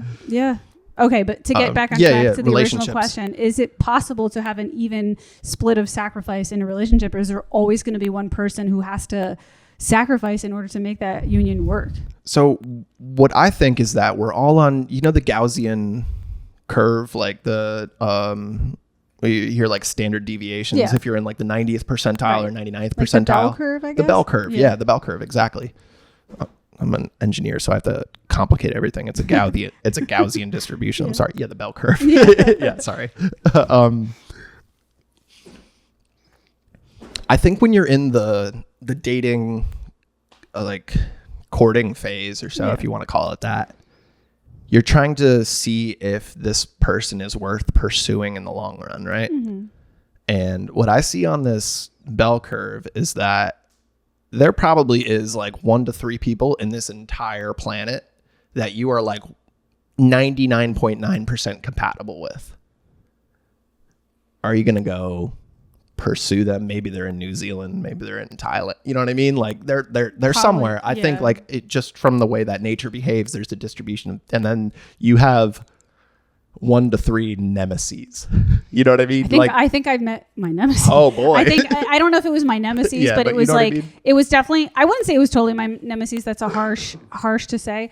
But if there's the bell curve and then there's the lower end, if he was in the average, he was like on the low end of the average, where I was like, this is very incompatible. Mm-hmm. You know what I mean? But anyways. Yeah. And I think at some point you have to make a decision whether it's worth pursuing and leveling up or getting into a long-term agreement and working with each other. That's something that I saw in my marriage. Not to get into any particulars, but to speak in a general case, what makes my marriage so much better now than it was in the first year, 5 years, 6 years, last month is this openness and honesty to communicate and negotiate. We were talking about Jordan Peterson previously, and I would listen to his lectures and everything, and I think he has a lot of good things to say, on the topics of psychology and whatnot. And he says that him and his wife always negotiate with each other, and I think there's a lot of wisdom there, and that's what's helped with my wife and I, because what we didn't realize when we first got married is that the love languages. Right. You're familiar with that? Yep. Yeah. My love languages are not her love languages. What are yours and her, what's yours? Physical affection is one of the tops. My mother is very, very physically affectionate. So she's an athlete. She grew up with brothers. So a lot of times she would put her arm on my shoulder and give me a shake. You know what I mean? A lot of people see that as very aggressive and whatnot. I got to tell the story. So we're outside in a Waffle House parking lot up in Pennsylvania, where I grew up. It's not quite Pennsylvania, but it's Allentown. If you guys, they have a Waffle House, you've reached the border of where it's no longer a metropolitan. I say I grew up in the sticks, and my wife's like, "You didn't grow up in the state." Yeah, I did grow up. If there's a Waffle House area, So so we're in the Waffle House parking lot, and I was going through some pretty rough community things. I was scheduling a trip to go out to, you remember when the hurricanes hit, Irma, Harvey, and what was the other one that hit Puerto Rico? You remember that back in 2017, 18 or something like that? I don't remember the names of them. Katrina? No. Maria. Okay, Yeah. Remember the Maria or Irma thing? Yeah. So Harvey hit first, and we're we got to go down and help everything. So we took 20 students, and and just the logistics of that, it was very hard. So I was talking to my mom about it, and she's outside in the Waffle House yelling at me in a very loving way, because she's very expressive, kind of intense. She's her dad, her dad's side of the family that came from Poland was very much so direct and not tough love, but tough love and whatnot. Yeah. So she's sitting in the park, she's yelling at me. I'm 26, 25 years old. These people are walking by just looking. And I was like, Mom, they think you're yelling at your grown ass son in public. And she's I'm not. And I was like, I understand that you're encouraging me and loving me right now, but yeah. So physical affection and being very direct and honestly those sorts of things. It was kind of how I was brought up with showing love and generosity. And my wife is quality time, and I think quality time is one of her ways she sees love. So when we're just sitting together, she could be on her phone and I'm watching TV or something. She's bonding and I'm oh, we're doing two separate things. So it's it all kind of depends. It's what's the negotiation there and everything like that. So one of my givings is acts of service. And I think one of her givings is I think quality time is like one of the givings, but like quality time's a little bit like lower because I'm like, hey, if we're together, we might as well be doing something. Yeah. You know, maybe like, you know, doing something for each other, or like, you know, I don't know, just like hugging or something like that, like one of those things. So like that part of figuring each other out, like kind of happened very slowly and eventually because I'm kind of a bonehead. So there was a little bit of like tension there. So like once we figured that out, we're like, oh, sometimes you just need to sit down and just like be together.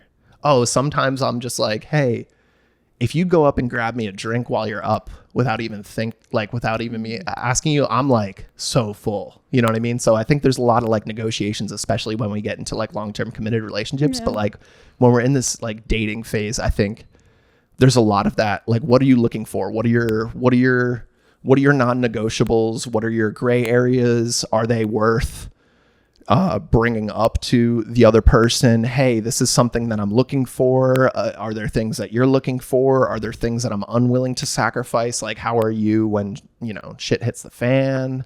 How do you act? It's a dance to figure out. It's like, oh, is this worth pursuing in the long run? Because like once you're together, it's like, okay, now we're on this long-term journey together, and there's going to be a lot of very weird things that come up. You know, life throws at you, but like as a unit, it's like, hey, there's better that there's two of us than just one. So I think it's like what are you willing to sacrifice and negotiate, and what are you unwilling to? I think that's like one of those things that you gotta, you know what I mean? I heard something on a podcast recently. I believe this person is like a modern day philosopher. Their name is Orion Taraban. Have you ever heard this name? Orion Taraban. Underrated. Like, he's great, but he was just on an episode of Soft White Underbelly, and he said something that kind of blew my mind, where I was like, that's so true. And I don't know why I never thought of this. You hear this thrown around a lot, that all couples fight. Mm-hmm. It's impossible. All couples fight. And he's like, my cat loves you right now. He's like, what's up, buddy? Orion Taraban was like, I have a hot take on that. I don't think couples should ever fight. And then he explains himself. And he talks about the judicial court system. He goes, even in the worst of circumstances, when a criminal commits, you know, a crime, we still want, what's it called, where like you treat the person like, you give them the dignity to like plead their case or whatever. Like they have the right of due process or right of due process. Exactly. You don't just like suddenly say like kick him to the curb. I mean, maybe on social media we do, but the actual, that does but happen. the actual process in real life is like, we want to give them due process. Even if they're a criminal, we want to give them rights. And he's like, why are we willing to lend that type of justice over to someone who robbed a bank, but we're not willing to lend that type of justice over to somebody we love? Yeah. And he believes that there should never be yelling. There should be negotiations. Conflicts are going to come up, but you still have to respect the person and give them more respect than you would give a criminal. You know what I mean? And I heard that and I was like, I don't ever want to fight again. Like I'm in a new relationship that, we're talking about the bell curve of compatibilities and incompatibilities. It's been on the upper end of compatibilities. Thank God, it's been going really well. And we had one conflict that did not turn into a fight so far, which I think is pretty good because we've been together for like 4 months now, and everything was like smooth sailing. And we had one minor conflict that we resolved without fighting. So I'm like really happy about that. But obviously conflicts are going to come up again. And I'm thinking to myself, I don't ever want to fight with this person. If I ever have the urge to, if something ever happens where my blood is boiling, because that happens in relationships, I want to walk away and say like, hey, I don't feel right now. Like, let me take a 15 minutes to like cool down before I talk to you. And I'm like, make sure that they don't see you taking a walk as like, what would you say? Like punishing them. Yeah, or like giving up. Make sure they perceive it properly. Right. Yeah, because you're right. Because I'm a hothead. Yeah. Like. Oh, because that's happened to you. Yeah. So like it's like very complicated. Like all these like webs that like that are in relationships and whatnot. Yeah. So when I would like leave and go for a drive, sometimes my wife would perceive that as like I just gave up. Like instead of like trying to like, you know. I guess then that needs to be like communicated and established. Like, hey, just so you know, I don't ever want to fight with you. If I do feel the urge to raise my voice, I have to leave because I don't want to fight. Yeah. So I used to be so much sharper before I got married, and like I say, like Jesse's been like dulling that knife. So that's like one of the sacrifices that I've had to make, like not getting even hot-headed and whatnot. And I'm just like, oh, but you know, with my competitiveness and like I thought that was making me like, you know, pursue my goals better. Like, you know, I don't take no from people. Like, so I'm just going to go get it done. And that used to work for me in the past, but like it doesn't now with my relationship. So I have to like sacrifice that part of me. And I'm like, I see how much better it is in my relationship because I've done that. Yeah. So it's like I don't know the future, and I'm just like, wait, this is you know, I remember like thinking about this like maybe even like 3-4 years ago. I'm like, I feel like I'm losing a part of myself. You hear that all the time. Yeah. I feel like I've lost a part of myself. I think that's natural. Yeah. You know what I mean? I think it becomes too much when you lose too much of yourself, when you lose all of yourself. Well, but it there's depends. Is that person worth? Yeah. Is that person worth sacrificing yourself? Because what I see is like, sometimes like Jesse is like the sweetest person in the world. Like I say, if you don't get along with my wife, like it's your issue. Like she gets along with. When I met her, I hope she's listening right now. Because I don't know if you ever told her, I was like, it's like mother's. I said her voice, the way her voice is so. It was loving. Like mother's warm hug. Oh my gosh! It was like being so compassionate. Just hearing her yeah. speak, I was like, I feel like I'm being held by mother. Yeah, and she wasn't putting on a face. Like that's genuinely how she is. Yeah.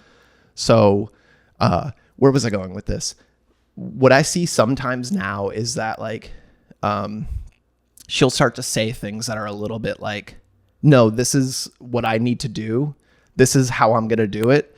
And I don't want to talk about it. I was like, hold on, am I rubbing off on you? Cause it's like it's like an exchange. So it's like the sharpness that I've sacrificed, she's actually like used taking a little bit. Yeah, you know what I mean. That's so it's not just bad like, though, because she might need it a little bit if she's like overly soft. You know what I mean? Yeah. So like she got a flat tire the other day, and she went to go get the car fixed and everything, and like they were kind of like running around and whatnot, and she had to be like very direct with them, and I was just like, yeah, it comes in handy every now and then. So it's like, it's almost like I lost a part of myself that she's using for her benefit. And that gives me joy because it's like, that's my family. Like I didn't sacrifice it for it to be thrown away. Like if there's bad parts about myself, like, and it's sacrificed to be thrown away, fine. You know what I mean? Like I'm growing as a better man. Sure. Right. But if there's parts of me that I see as like something that I perceive as good or so, and that like a family member of mine is then picking that up, because I would like, you know, use it sometimes for harm. Like I would, you know, destroy a lot of relationships that way, you know, but like she's like, oh, this could be useful in these cases. Like I celebrate that. I was like, hold on, we didn't lose that for something bad. Because it's like, it's not just me, it's us now. You know what I mean? Right. So I think a lot of the times when people are like, oh, I feel like I lost myself. It's like, okay, but was the other person respectful enough to take what was good of the things that you think you lost? Yeah. Because it's all on the table.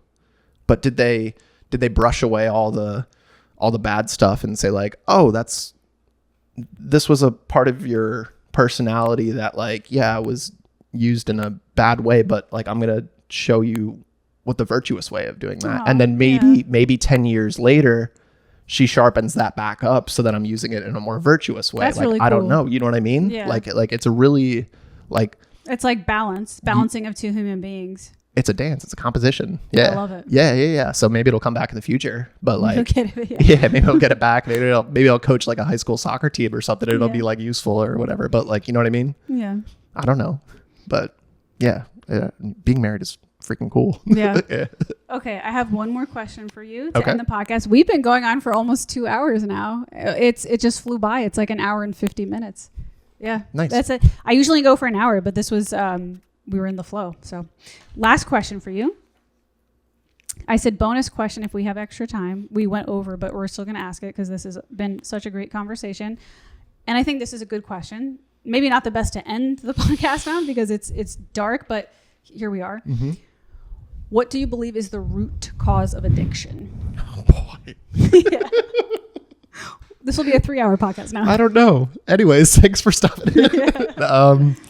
Okay, if we're going to get granular with it, what's the root cause of that nicotine? That's an addiction. Yeah. I was scrolling the other day and something came up. I forget what podcast it was, but these people were talking about like alcoholism and the benefit of it. And they said that those people are so calm under extremely stressful situations. So I remember this one time, we go floating down the river, you know, the Hicks of Pennsylvania. We blow up some inner tubes and go floating down the river with an inner tube of beer. We don't do that in Philly because the Schuylkill is disgusting. Yeah. But like way upstream in the mountains and whatnot, we would do that. And in the summer, it was Jessie. We weren't married at the time, and then her sisters and their boyfriends and whatnot. And my sister-in-law's boyfriend at the time, he what is it, paraplegic when you're paralyzed from the waist down? He hit some turbulence and he fell off his tube. And without even thinking, I just dove in and put him back on his tube, like before anyone even like noticed what happened. And then like when the situation finally went down, they're like, "Whoa! Like how did you act so quickly?" And I'm like, I don't know. I don't know. But it was interesting that like another story is like I was at this party in Bloomsburg and I saw this kid just getting his face beat in. He was super drunk. He was trying to get into like one of the parties next door and whatnot. So I go down and I grab him and I start pushing him away. I'm like, dude, you got to go home, and like, they're not going to let you inside. You look like absolute garbage right now. You got to go like clean your face and everything like that. And I was like, why did I do that? Because it's like these extremely stressful situations. I think like some people like maybe just have the propensity to go do that. I think like based on like a couple like instances in my life that like I kind of perform pretty well in like very, very extreme like stressful situations with like almost like a level head. Mm-hmm. And they said that because some people can perform that way, they find life so like, what is it? Monotone, like so boring, so flat that like getting up, going to work, have a routine, come back, watch TV. It's just so draining that we just want something to shake like things feel up. Some type of life. Like, yeah, to have some sort of intensity. I was like, maybe that's something of it. Like, you know, the stories like back when we were kids when they're like, oh, there's no like mental illness. There's just people that are specific, like that are specialized. Maybe they were like the shamans or whatever. If like, you know, and you know, back when we were like tribal and everything, and now we just see them as crazy or whatever. It's like maybe everybody has their own like specific job. And I think a lot of the times, like some of us have a propensity in that we think this is just so like monotonous. That's the word. Mm-hmm. That's just so monotonous that we're like willing to just, you know, Dostoevsky. I'm familiar with the name. I haven't read anything though. Yeah.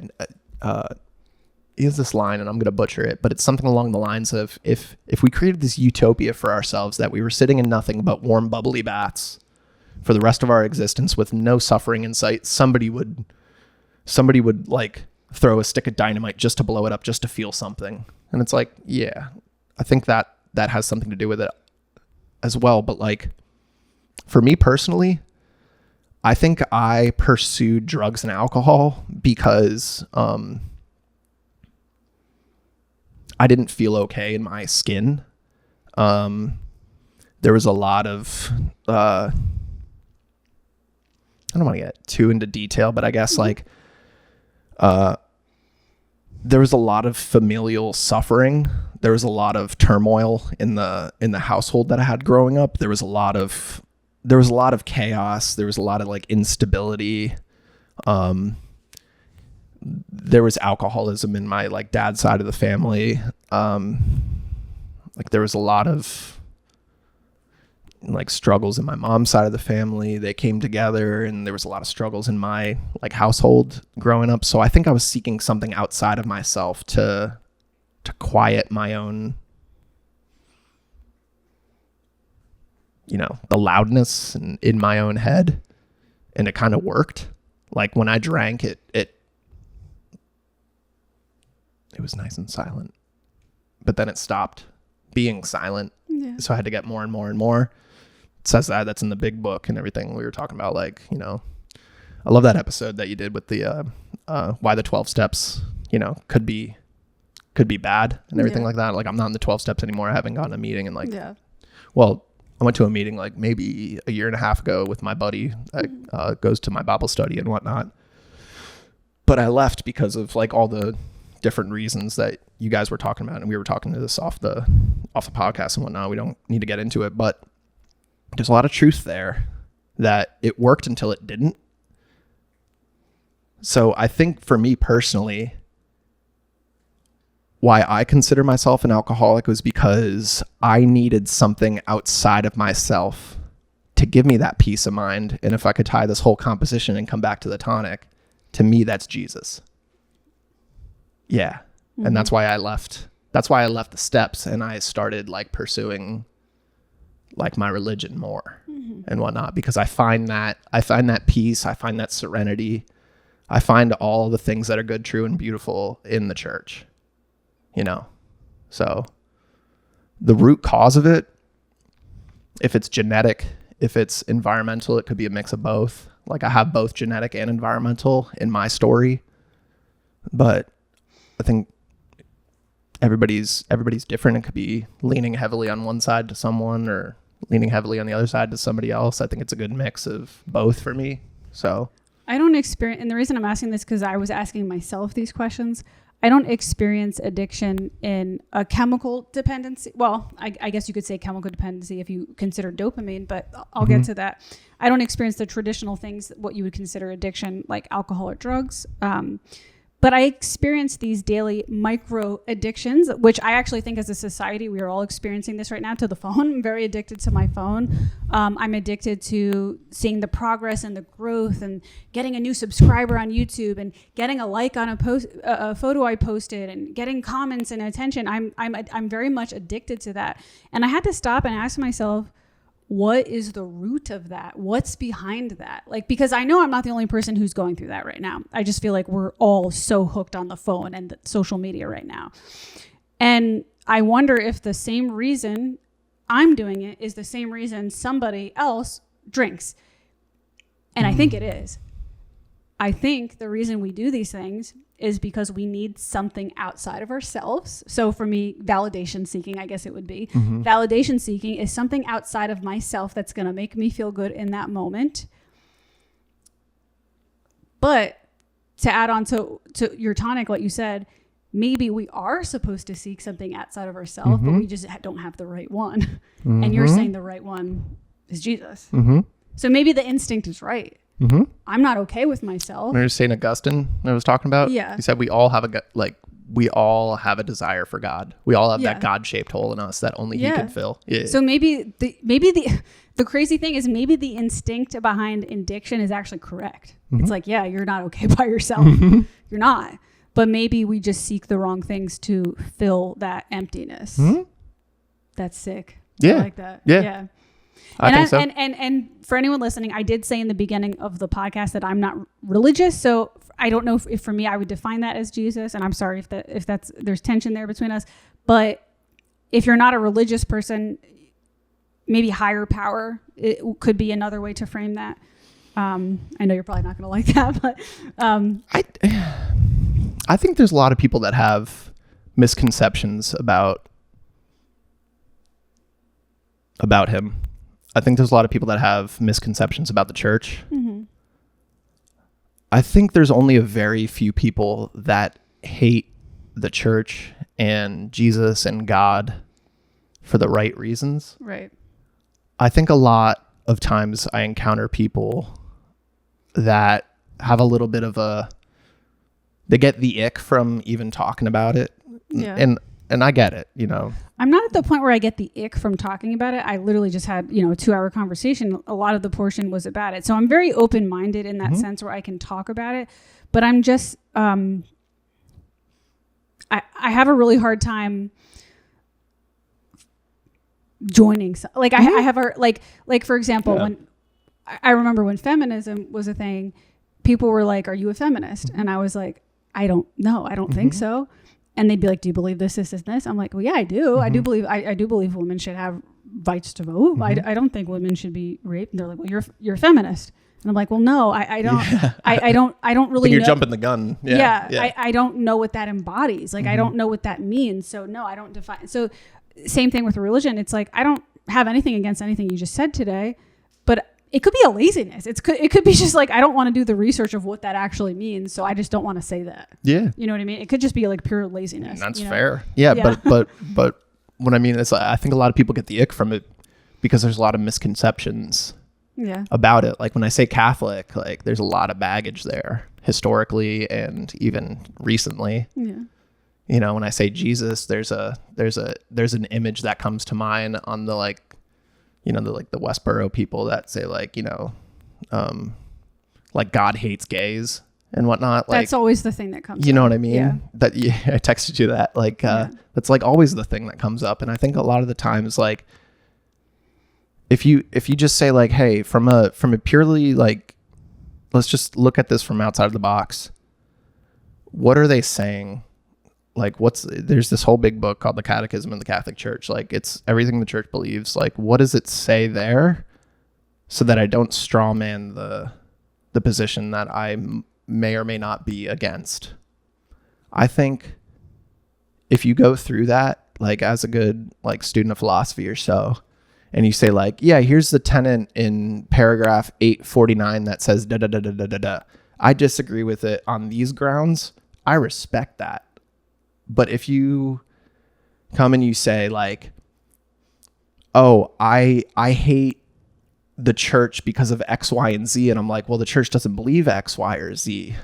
Is it possible that the problem isn't the church? The problem is that man is imperfect. So the people that got involved with the church may have misinterpreted some of those things in the Bible. Like, is it possible that Jesus loves the gays?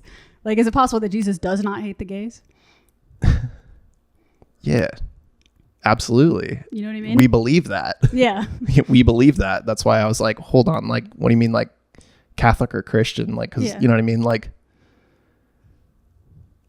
if you read what the church teaches on that, you get into this pursuit of this thing called theology of the body. And it gets into metaphysics and directness of the sexual ethics of man from a like purely philosophical point of view. It's not even like a theological thing. It's not, oh, we do this because God said so. It's like if God is true, he does true things. So it's like, okay, then we could perceive true things. We have we have a compass that says like this or that. So it's like the things that are used for X, Y, and Z aren't used for P, Q, and R. Mm-hmm. And if you could look at that and say like, okay, that makes sense, but I still disagree with it, that's fair. Yeah. But if you think we just believe it because God told us, end of story, period, I think you're being a little irresponsible. Right. You know what I mean? And I don't mean like, oh, poor Christians, they're so misunderstood. Leaving that aside, I think that's how we should approach anything. Like, it's a logical fallacy to straw man someone's argument. So if you say like, I hate the Eagles because Bill Belichick is a bad coach. Like, Bill Belichick's not even the coach. Like, that's a bad argument. Mm-hmm. You know what I mean? Like, Bill Belichick wasn't anywhere near the Eagles, I don't think. I'm not really that big of a football fan, but nevertheless, you know what I mean? Like, we're not starting with the right premises to justify your conclusion. If I may critique a little bit of your premises, I'm not attacking you. I'm just saying like, hey, come at it from the proper like argumentation. Mm-hmm. Then we can have a discussion. Right. Or so. So like a lot of people just gather their opinion based on something they saw on social media. Yeah, we do that all the time. But like sometimes we have to stop and think, am I on autopilot mode? Is this intellectually responsible of me? You know what I mean? Or am I just making a boogeyman and attacking it when in reality my perceived opponent is like 50 feet to the left of that? When that could just be a little bit of a direction and be like, oh, now I get it. Now we can have a conversation. And that's what like discourse is. That's what debates are. Opening statements and then like cross-examination. Did you mean this or this? Did you mean this or this? Like really getting to the point of like, no, I'm attacking the argument. We're filing it. We're pointing at it. We're attacking this premise. Okay, we disagree on this premise. Okay, so what's the actual truth? You know what I mean? Like that's kind of how we behave. Yeah, it's kind of like it like goes full circle into like what you said more before about marriage. It's like we're just like the goal is to like make progress. You know what I mean? Like, and to find out why there are these differences, and that should be the goal of a debate. I think so too. Yeah. So. Okay, so that was a long conversation, so I'm going to end that there. I really enjoyed this conversation. Is there anything you want to add to them? Plug anything? I always ask that before the end of the episode. Music stuff? Yeah. Anything like that? Yeah, we have a show on, what did you say? Today is the 19th. We have a show on... I don't know what day it is Wednesday. When were you thinking about dropping this? Maybe it'll be... Probably 2 weeks from now. Okay. Yeah. We have a show at the new Grape Room. Ooh. The Grape, formerly the Grape Room. Yeah. We're playing on Valentine's Day with Modern Monk, my buddy Dylan's band. Oh. We're playing with my buddy Lucas, aka Dreamy. Nice. He's a hip hop artist.